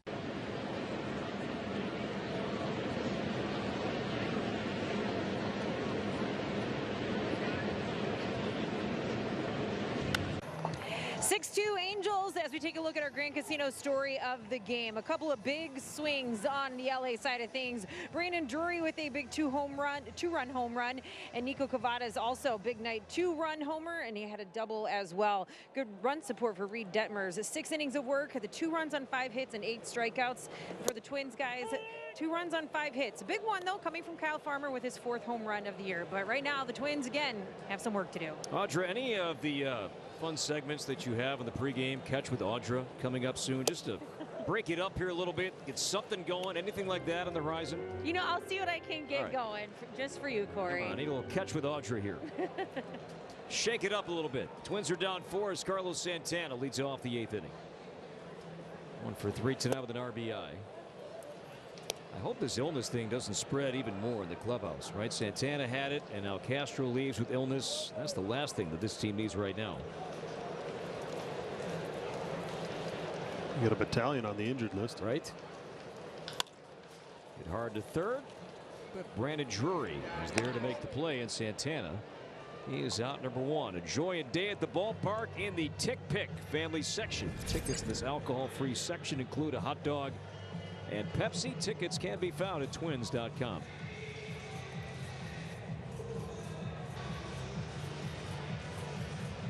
Well, tonight is the last home Monday night game of the regular season. I'm not disappointed about that. Flying. After this homestand, Twins of course have that tough road trip, 4 in Cleveland, 3 in Boston. Tough, but opportunity is still there. And then the Twins finish at home, 3 here against Miami, 3 here against Baltimore. That's what you have to keep reminding yourself. You're in it. You're in a great spot. If you left spring training and said you were 3 games up on a playoff spot or 2.5 or whatever it is, at this point in the season, I think you'd take that. Obviously, you'd like to be leading the division, and you'd like to have gotten to this point in the season in a little different way than they have over the last 2 or 3 weeks, but they're still in the driver's seat. They're still in control of their destiny. They're not having to worry about other teams beating teams that they're chasing. As long as they play well, they should get in, and I think that's what you have to keep telling yourself. Yesterday doesn't matter. The only thing that matters is the game we're playing in. But showed you the wild card standings too. The Twins also have the tiebreaker over both the Tigers and the Mariners by winning the season-long series head-to-head. So if they would be tied and there's one wild card spot to be had, the Twins would have the edge. And also importantly over the Royals too as well, if they end up catching up to them. And Jeffers strikes out on a fastball. 2nd strikeout for Suarez. Twins have struck out 10 more times as a team tonight. That's been climbing. Scott Blewett is up in the Twins pen. Last 2 weeks, the Twins striking out 26% of their at-bats, 5th highest of any team in the game. And a quick pitch. And that's a ball. And a quick pitch called by John Tumpane. I have also not seen that call in quite some time, where it's a quick pitch violation and then a ball is automatically called.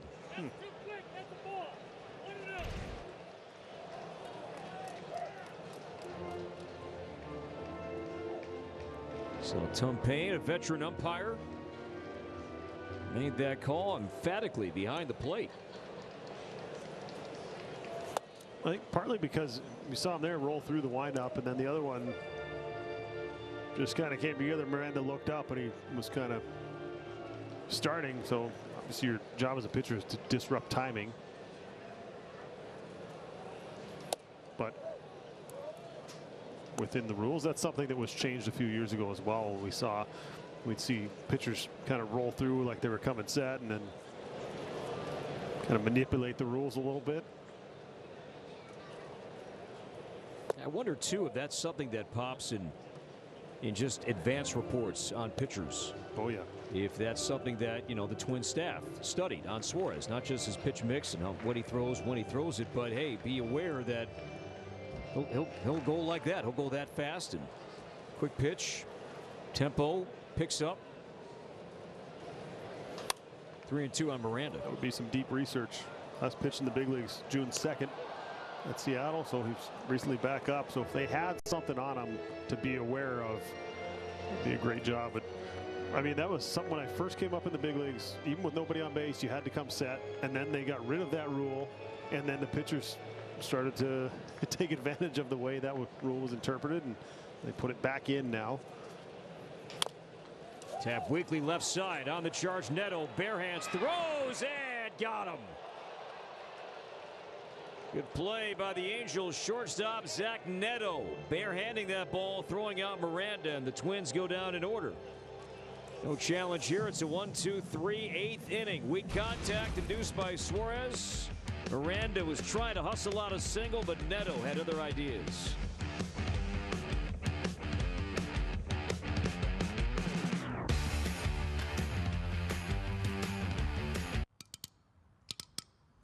Have you heard? Soda's not a dirty word anymore.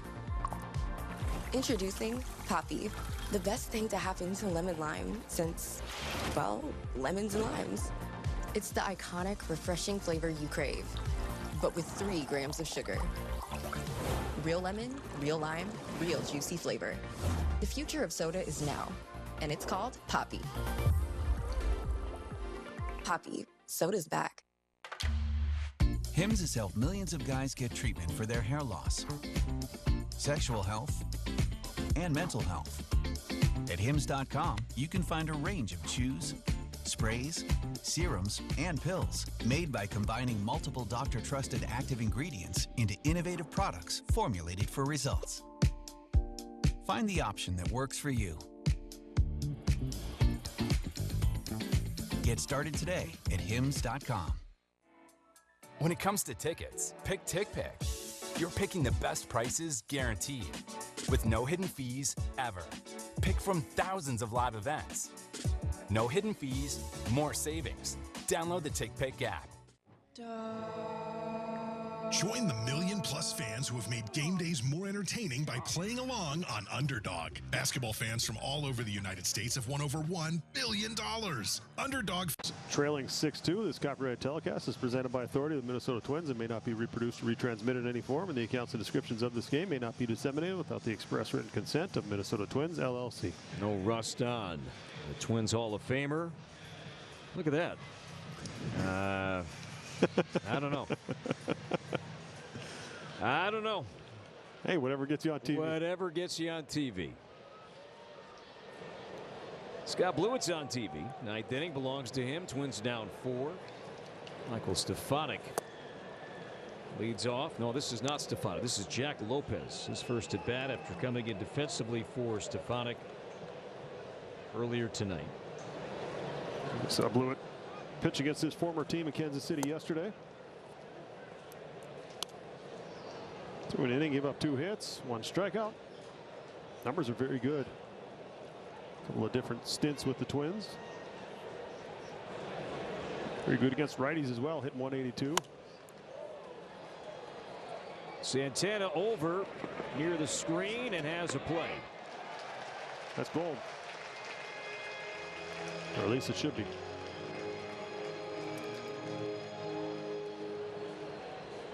Last time the Twins had a Gold Glove winning first baseman, Doug Mankiewicz, in 2004.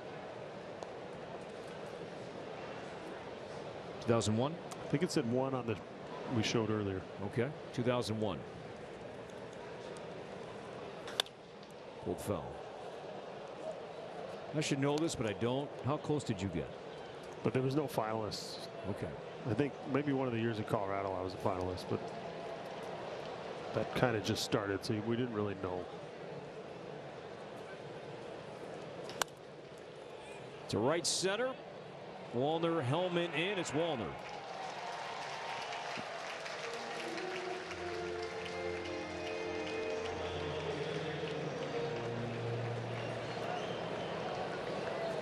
Yeah, nobody up in the pen for the Angels still. Thought of a 3-inning save for Suarez. Yeah, it was 2001, and Kavich won that Gold Glove in 01, not 04. He did win something else in 04, though. Yep. Red Sox. Still has the ball. Does he really? I don't know. I'm just kidding. Oh. Just trying to stir the pot. That would really be something. That was the year of the Red Sox and their drought. Caught the final out. Ground ball to Keith Folk.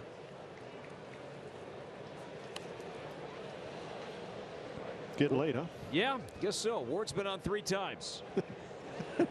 2 singles, a walk, and a run.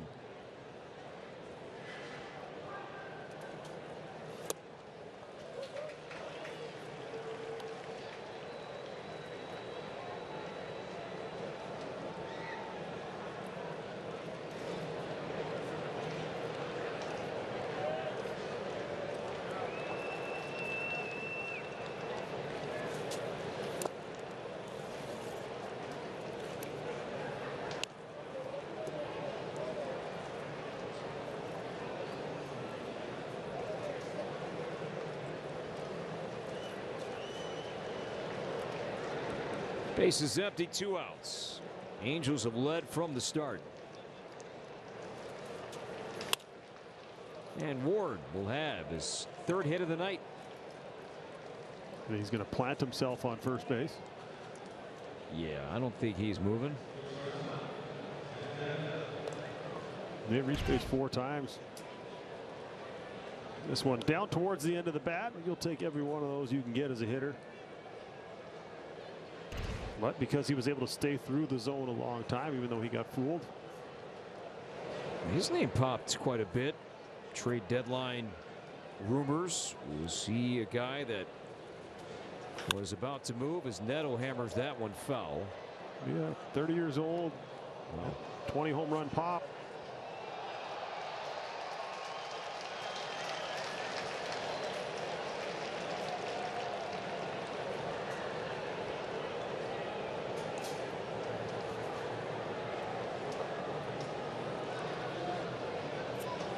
Oh, 1 on Neto. 1 for 4 tonight. Ooh. And that hit him. Fastball at 92, second batter. That the Twins had hit tonight. Enriquez hits Stefanik in the 6th inning, and now Neto gets hit by Blewett in the 9th.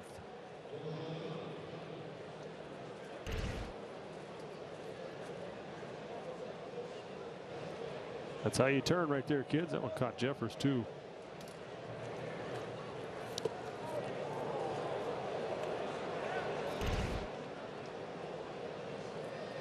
Nolan Shawnowell to the right side, and Kyle Farmer will throw out. The Angels first baseman. Last chance for the Twins. Bottom 9, down 4.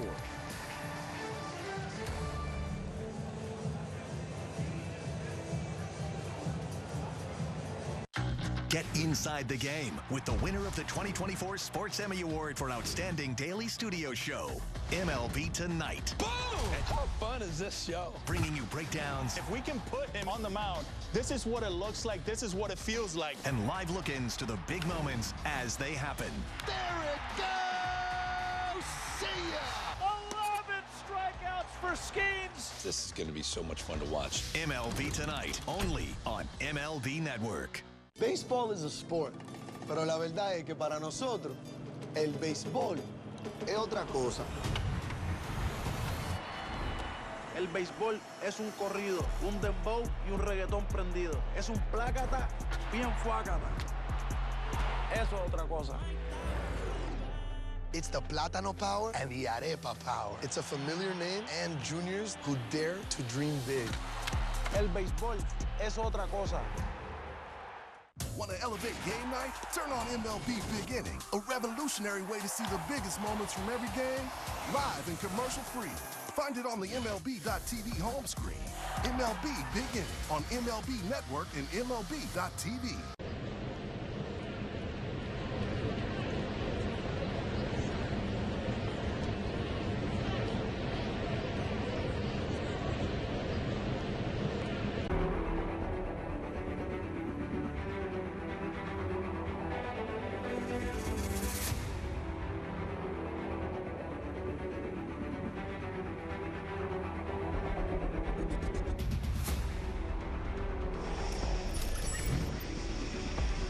Last chance for the Twins. Down 4, bottom 9.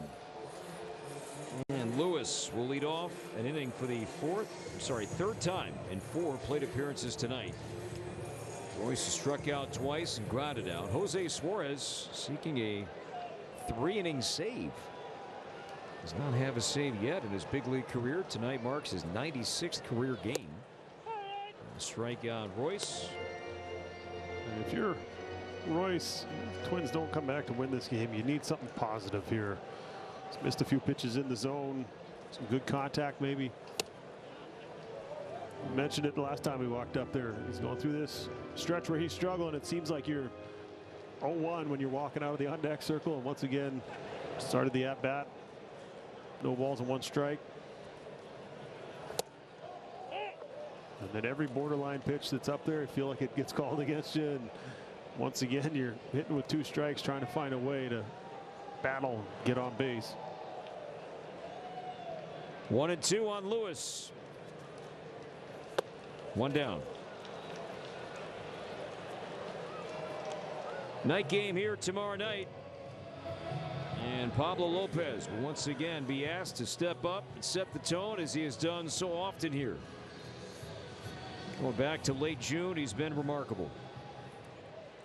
He'll have the ball. Griffin Canning, a righty, will go for the Angels. We start at 6 o'clock here on Valley Sports with Pablo Day tomorrow. Need you. Fortunately, said it a lot of times, especially recently. You need your ace to be your stopper. Get this ship turned around.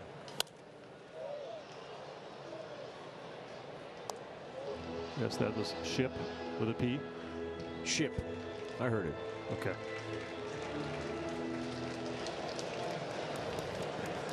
Oh, 2 on Wallner. But also, too, you know, Pablo, yes, we hope to see a great start tomorrow, but the offense, too, Morty, it's just been this kind of run here. You know, 1 or 2 runs a night here the last couple of weeks. Hard to win that way. Yeah, it just puts so much pressure on your pitching staff to be perfect and to feel like they can't give up a run because it's going to cost you a ball game and what it's going to take. It's just going to take a collective group effort.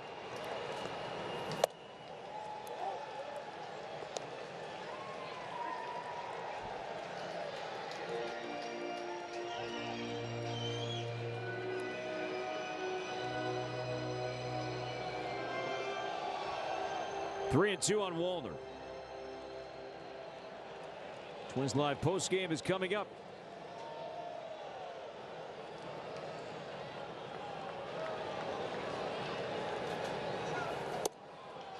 Good at bat.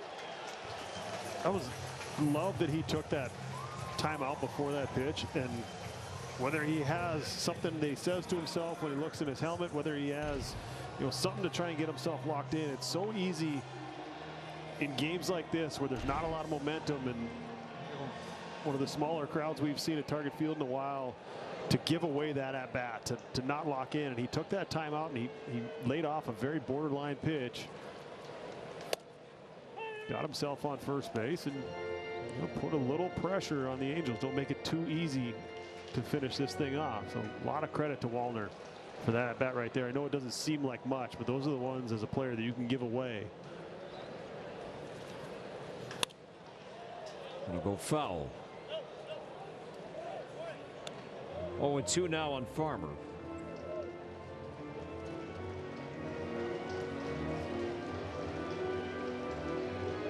Reid Detmers went 6 innings. Jose Suarez has been on since the 7th.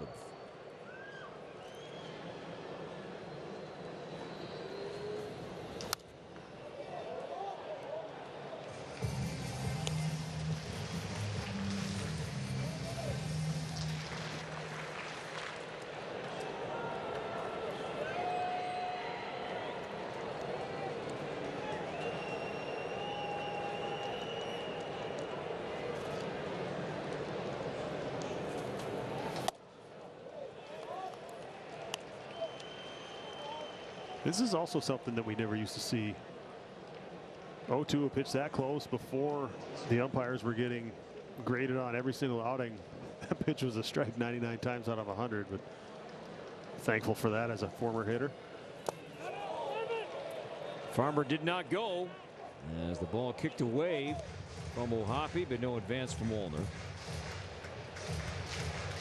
So it looked pretty close first view. Oh yeah, no way, not even close. 2-2 on the Twins' second baseman.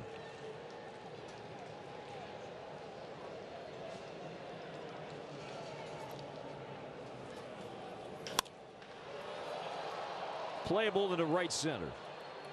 And Morneau grabs it for the second out. Last chance, and it's up to Michael Hellman.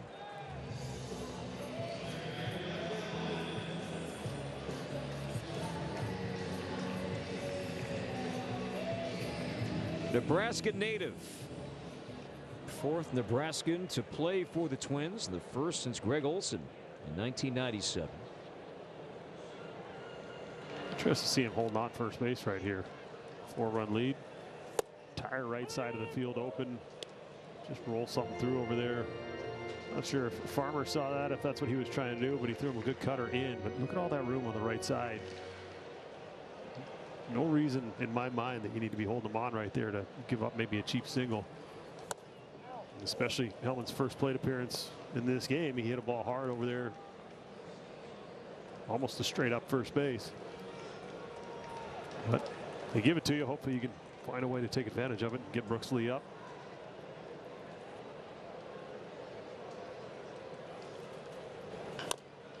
That's it foul. Hellman's career and path to get to the big leagues derailed a few times due to injury. Suffered a broken bone in his shoulder last year. We didn't see much in camp. He was sidelined with a hamstring injury in camp.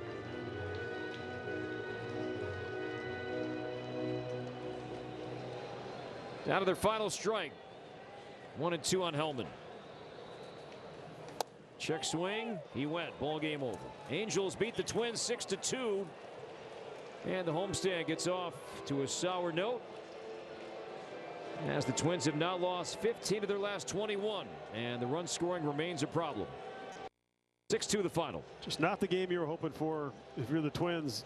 Unable to get much going offensively, playing from behind from the start. Just a game where you hope you are able to flush it and come back tomorrow and realize that the only game that matters is the next one. This one's done. Put it in the rearview mirror. You're still in a playoff spot. You're still in a good position. Just find a way to change things up and see if they're able to bounce back with a little better game tomorrow. Tigers, Mariners, Red Sox all make up ground in the wild card race here tonight. 6-2 Angels with the win. Stay tuned. Twins Live postgame is coming up in a moment.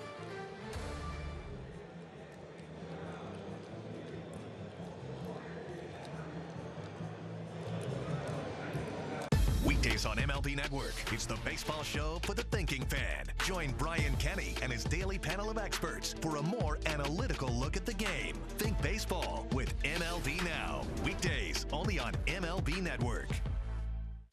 Get inside the game with the winner of the 2024 Sports Emmy Award for Outstanding Daily Studio Show, MLB Tonight. Boom!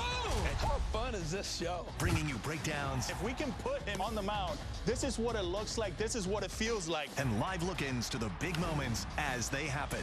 There it goes! See ya!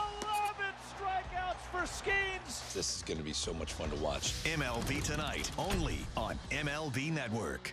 Béisbol es un sport, pero la verdad es que para nosotros el béisbol es otra cosa.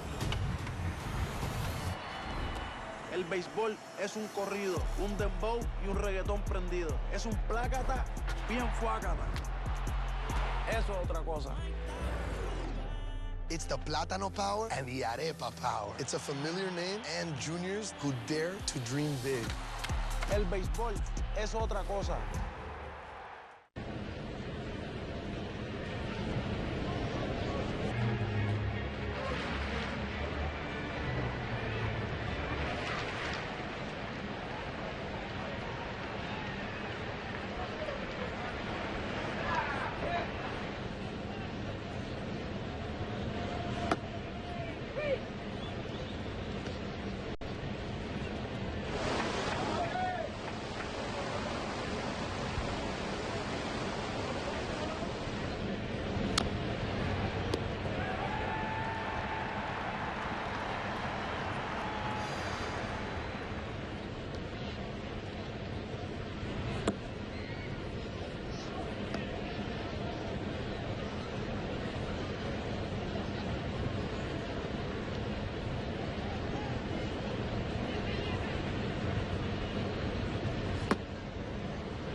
Lowe's app. In-store, online, our Lowe's team has you covered.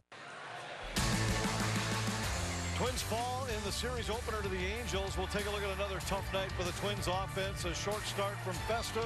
Hear from Rocco next on Twins Live.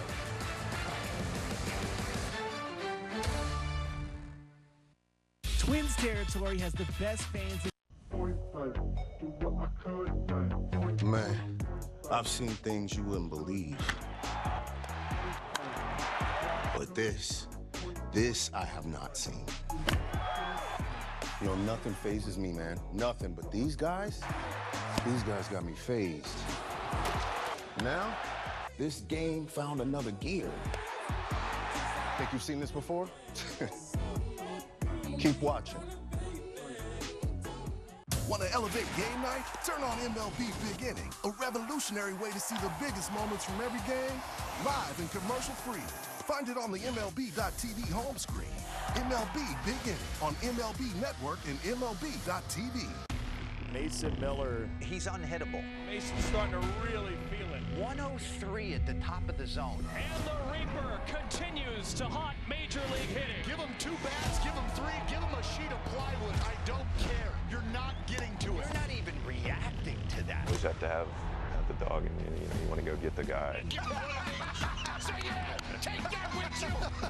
It's pure gas. Fear the Reaper!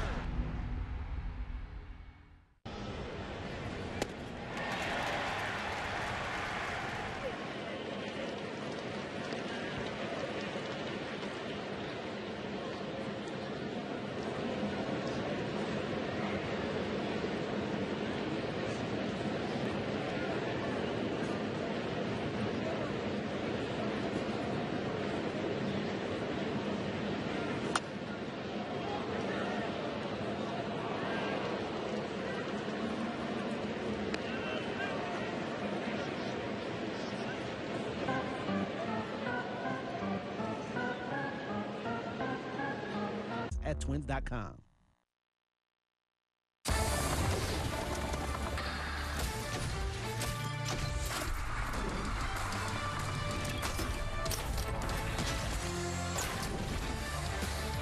Angels top the Twins in the series opener here at Target Field by a final score of 6-2. Minnesota struggles on the road trip, carry over into the opening game of the homestand.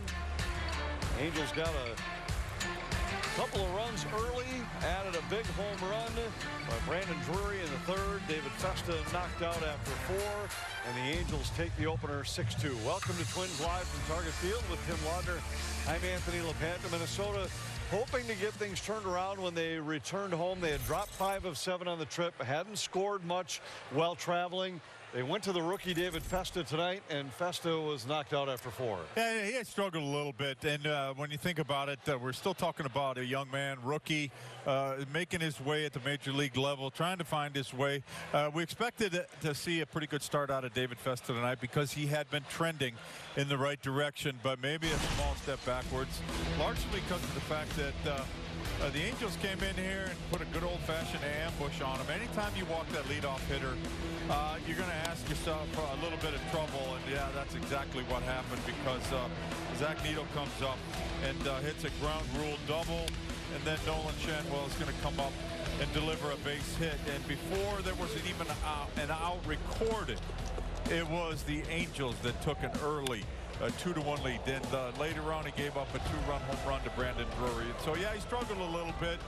Struggled to find his spots. A couple of those pitches in the zone elevated. And so he's going to look on this one and be maybe a little bit disappointed that he didn't do a little bit better to give his team a better chance to win the baseball game. We talked in the pregame show about the fact that David Festa is probably his own worst critic, and would expect that he's probably going to be hard on himself again. But you have to remember that he's still a young kid trying to find his way in this league. It'll come, but yeah, you got to be patient, and you got to learn every day that you go out there, and I hope he learned something today. On the other side, Reid Detmers went for the Angels, and Twins didn't manage much against him. 5 hits, a couple of walks in 6 innings. Yeah, it's just another one of those days where offensively nothing seems to click for this ball club, and we talked about how over the weekend down in Kansas City, offensively, they could not string their hits together. And this was another night where the Twins just 5 hits on the night, but also they were set down 12 times via the strikeout. And so the strikeouts, again, are still adding up. More strikeouts than you'd like to see from your ball club. You'd like to see some really a lot better at bats than what the Minnesota Twins are given right now. A little bit more disciplined at bats, not expanding the strike zone, but finding a way to get a pitch that you can handle and use the middle of the field. And we've talked about the fact that some of these young kids are still maybe trying to do a little bit too much, and you got to be able to take what the opposing pitcher is going to give you. Tonight, another night when just got 5 hits, and he recorded 12 strikeouts. That's really difficult to win baseball games when you're not bunching hits together. Just 18 runs in the last 8 games for this Twins club. We talked about it in the pregame show with Justin Morneau, and he talked about the fact that sometimes you start chasing an at-bat, chasing a slump-busting at-bat, and you get yourself in more trouble. It looked like that was the case tonight. Yeah, there's a lot of situations where we're seeing that, where we're seeing these guys really, really push down on that throttle, trying to do, and the last thing that any athlete wants to do is to try to back off a little bit to increase their production. An athlete, by nature, tends to want to do way more than they're capable of, and it's one of those things where you have to be able to relax. Maybe one of those days where you don't take any batting practice, where you just go out and say, all right, I'm going to see the ball and I'm going to hit the ball, and forget about the scouting report. Look, the pitcher has to throw the ball at some point in time over the plate, and if you can get yourself a pitch that you can handle that's over the plate and use the middle of the field, yeah, you can do some damage. Sometimes I think they get a paralysis by analysis. They're fed so much information that it's a little bit inundating, and so for some of these guys, maybe it's the best time to go ahead and start simplifying a little bit. On the other side, the Angels got a good night from the young Nico Cavadas, a double and a home run in this game. And who knew this guy? Yeah, just making his start at the major league level, but came into the game hitting a crisp 106. So I wouldn't expect that you're going to see a lot of damage from the guy that's coming into the game hitting 106, but he did some damage. He got some pitches that he could handle. And yeah, the double, and then of course the home run that he hit later on in the ball game. And yeah, it's one of those situations where you can do all the scouting reports that you want on the opposing team. There's going to be some young guys, there's going to be some experienced guys in that opposition. The reality is it doesn't matter if it's a guy with a ton of experience or a young guy. You still have to make good pitches, and one of the ways that you can make good pitches is by keeping the ball down, making sure that you're pitching to the inside of the plate, using all of your pitches. And I think the guys, for the most part, did a pretty good job of that tonight, except for that ambush that the Angels put on the Twins in the first inning, and then a couple of home runs, and that's the difference in the ball game. Minnesota got a home run tonight from Kyle Farmer, a no-doubter that got them within 2 in the middle innings. Maybe the only bad pitch that Reid Detmers made, he hung a curveball to Kyle Farmer, and we've seen Kyle Farmer getting some more and more opportunities, and when he does get those opportunities, he's making the most of them. And yeah, he got a hanging curveball right there. I think he was pretty happy about getting that hanging curveball from Detmers. Like I said, Detmers, he didn't make very many bad pitches, but Kyle Farmer got him today. The other part about Kyle Farmer's game is that you know exactly what you're going to get defensively when you put him in the game. He made every play at second base today, and that comes as no surprise. Twins fall tonight 6-2 in the opening game of the 6-game homestand. They see all the wild card contenders gain some ground. We'll update you on that, and we'll hear from Rocco Baldelli next on Twins Live.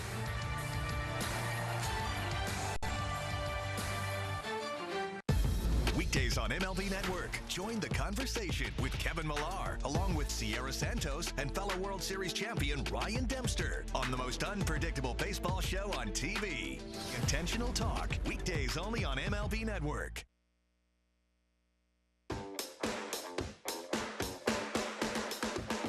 Welcome to Drive to Diamond Express, your one-way ticket to Team Affinity and beyond. We're coasting into sunny San Diego, California to celebrate Mr. Padre himself and the 25th anniversary of his 3,000th hit. And while we're on the Team Affinity Highway, say hello to the brand new action figure card series. And finally, choose your exit wisely because we got too many good things on the horizon. A burrito with French fries, I'm in. Get inside the game with the winner of the 2024 Sports Emmy Award for Outstanding Daily Studio Show, MLB Tonight. Boom! How fun is this show? Bringing you breakdowns. If we can put him on the mound, this is what it looks like. This is what it feels like. And live look-ins to the big moments as they happen. There it goes! See ya! 11 strikeouts for Skeens. This is going to be so much fun to watch. MLB Tonight, only on MLB Network.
Of Twins baseball. Get your tickets at twins.com.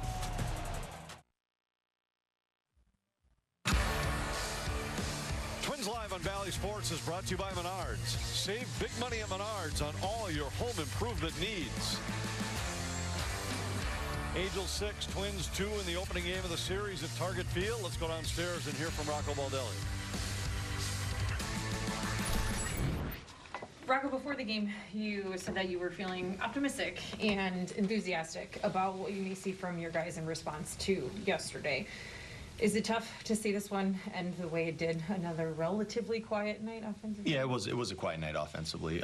Yeah, I definitely wanted to see more here, but maybe it comes tomorrow, maybe it comes the next day. As long as it comes, we're going to feel good about that when it comes. But today's game, I think we expanded a lot. I think there's probably still some a little bit of guys trying to do a lot with their swings. I mean, tightening the zone up, swinging at good pitches. I mean, if you're going to swing and open up the zone and swing below the zone, those things happen for a reason. That, you know, those things don't. It's not just by chance. You know, it's intent, and when the intent gets big and guys feel like they want to do something big, sometimes those decisions get kind of loose and you end up swinging at a lot of pitches that you don't want to swing at. I think that's probably what happened today with us offensively. We talk about it a lot. When we're going good, we're keeping them right in the zone. We got to do a better job of that. And how much did the early deficit affect things tonight too? I mean, when you have that good feeling, hopefully to see good energy, but so quickly it's already a 2-0 ball game. Yeah, it doesn't. I mean, that obviously is not going to help, but it doesn't mean you're out of the game. That never means you're out of the game. And we've been good in late innings this year, being able to come back. We don't want that to be what we do every game, but we have been pretty productive as the game has gone on. But as we drew back into the game today, we fell further back, you know, further behind. So the game was a little bit out of our reach pretty much from the start, and we were never able to get that moment where we were able to pull ourselves back. But we need to string together those good at bats, and it feels like we're piecemealing it a little bit. We got to do more as a collective group, and get the 3, 4, 5 good at bats in a row. And the best way to do that is to have a really narrow and good idea of what you're trying to do at the plate and follow it through. And it takes discipline to do that, and that is something that we didn't have today, but we need to have. There were so many of those kind of checked half swings, it felt like, especially in those bigger moments. Is that kind of what you see in terms of the intent and just kind of the pitch selection and approach there? Yeah, and I'll look at it afterwards, but I think a lot of those pitches, they're just not hittable pitches. I could say it a lot of different ways, but probably the the main thing that we want to improve upon, it's not the swings. The swings are not the issue because we're not swinging at pitches that we can do too many productive things on. It's the other swings, you know. There's not, you can't, it's hard to judge a swing if the ball is, you know, clearly not in the zone. And I think that is maybe a little frustration, but guys wanting to do something for our team and to go out there and be the person that's going to get it going. Sometimes trying to do less leads to more, and it's something that I believe in, and you see a lot of good hitters, good teams, and us, when we are going well, we use the whole field. We do a lot of productive things in that manner. I think that's what we need to strive to get back to right now. Festa's command, what did you see there? Didn't seem like he maybe was nearly as sharp as he's been. No, I think he was falling behind more so than normal. I'm a big David Festa fan. I think he's capable of a ton. He's going to do a lot of great things for us. I think finding his release point and what he was looking for, it came and went today, and you know, that's really it. And then he had to come in the zone. You know, if you're out of the zone, then you got to come in the zone, and sometimes, you know, hitters can gear up for it at that point. But you know, we've seen him throw very well recently. Today was a day where I don't think he had it. He had it all working. He pitched. He wanted to stay in the game. He asked me if he could stay in the game. I appreciate that. But that's kind of what I was seeing out there. Is there something going around the clubhouse with Willie having to leave the game with an illness? Yeah, we have a few guys that are sick. I don't know if it's related or unrelated. Willie was ill, very ill during the game. Santana was ill. Griffin Jacks was ill this week. There might be more, and they don't want to make a, you know, they don't want to tell anyone because they want to just keep going. But we have a few guys, but it's not something that I can say I know is all related, and it's not something that's holding us back. You know, it's not like we got 20 guys that are sick. Yeah, that's normal for what we deal with. Okay. Do you think Royce is in a pressing too hard stage now? Probably. I mean, I'm sure that's part of it. You know, I had a very nice conversation with him about a few things today, and I think that it's normal for a young player and a really good young player to try to shoulder the load. But really, what I think all that Royce needs to do is, you know, focus on the small things, bring the good energy that we know he's capable of every day.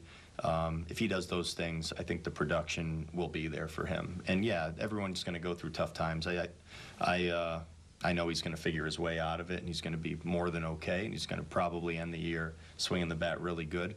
He just needs to keep working, which he will. Thank you. Thanks. You got it, guys. Thank you. Rocco Baldelli talking after the Twins fall to the Angels. We'll preview the rest of the series next on Twins Live. Step up to the plate and get ready to play ball. The baseball show for kids where you can learn about batting, fielding, and everything in between from the real pros. Every swing is a big hit on Play Ball. Saturday mornings at 10 Eastern on MLB Network. Superstar center fielder Julio Rodriguez. I think he's one of the faces of the game. This kid is special beyond words. Julio Rodriguez, listen, at the end of the day, guys, this guy's a superstar. Impossibly! Oh, what a play by Julio Rodriguez! What a life! This is the man right here. I feel like we're a pretty good spot to compete. Another historic chapter! Baseball is a sport, pero la verdad es que para nosotros el béisbol es otra cosa. El béisbol es un corrido, un dembow y un reggaetón prendido. Es un plácata bien fuácata. Eso es otra cosa. It's the Plátano power and the Arepa power. It's a familiar name and juniors who dare to dream big. El béisbol es otra cosa.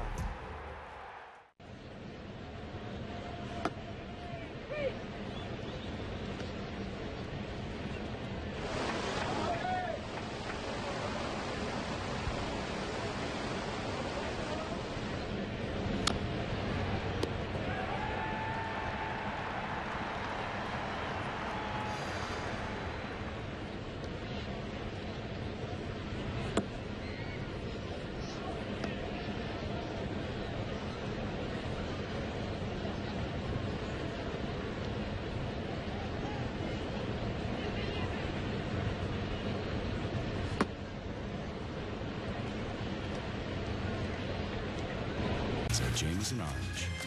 Must be a Jameson.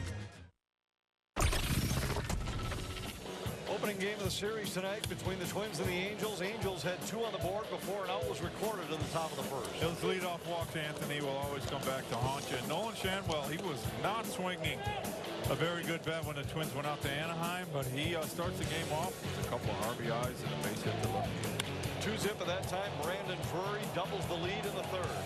And he has not had a lot of opportunities over the course of this summer, but he made the most of that one. That's his 4th home run of the season. That was the second deck.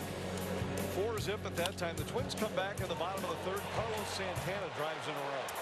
You always expect that this Minnesota Twins team somehow, some way, are going to continue to battle and find a way to put some runs up on the board, and they did so in that 3rd inning with that RBI by Carlos Santana, 2-out base hit. And then Kyle Farmer with a 2-out solo home run in the 4th, and the Twins were in the game at this point at 4-2. Not for long. In the top of the 6th, another long ball does him in. Nico Cavadas with his 3rd home run on the year. And like we talked earlier about a guy that came in this game at 106. But his average improved significantly with his 2-for-4 day-to-day in that home run. Our Menards game summary: Angels 6, Twins 2. Detmers goes 6 good innings for the Angels. David Festa knocked out after 4 for Minnesota. He falls to 2-6. The Twins managed just 5 hits in this series opener. They'll go to Pablo Lopez tomorrow in game 2 of the 3-game series. We'll preview that next on Twins Live.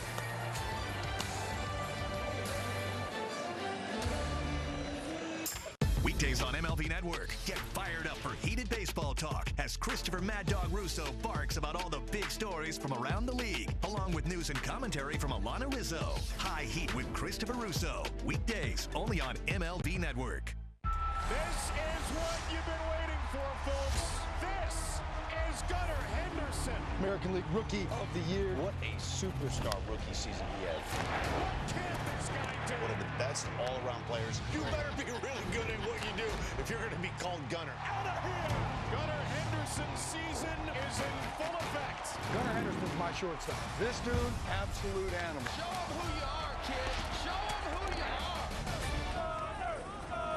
Baseball is a sport, pero la verdad es que para nosotros, el béisbol es otra cosa. El béisbol es un corrido, un dembow y un reggaetón prendido. Es un plácata bien fuácata. Eso es otra cosa. It's the Plátano power and the Arepa power. It's a familiar name and juniors who dare to dream big. El béisbol es otra cosa.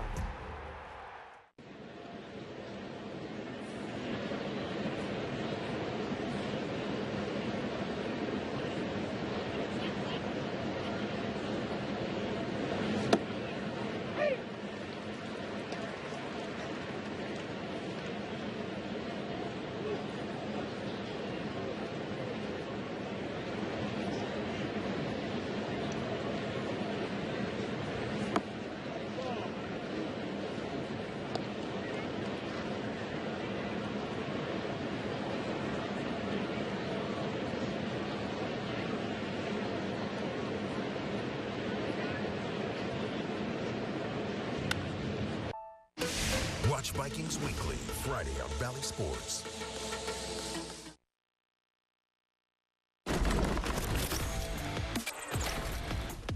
Game 2 of the series tomorrow night. Griffin Canning will go for the Angels. Pablo Lopez will go for Minnesota, looking for his 15th win of the season. Twins have dropped 4 in a row after losing the opening game of this series. No better guy to snap a streak than Pablo Lopez. Unfortunately, lately it feels like every time he gets the ball, he's asked to stop some kind of a streak. Yeah, and he has been very, very good at his job when he does that. The old baseball adage says you're only as good as your next starting pitcher. Well, if that's the case, I think the Twins are in pretty good shape tomorrow.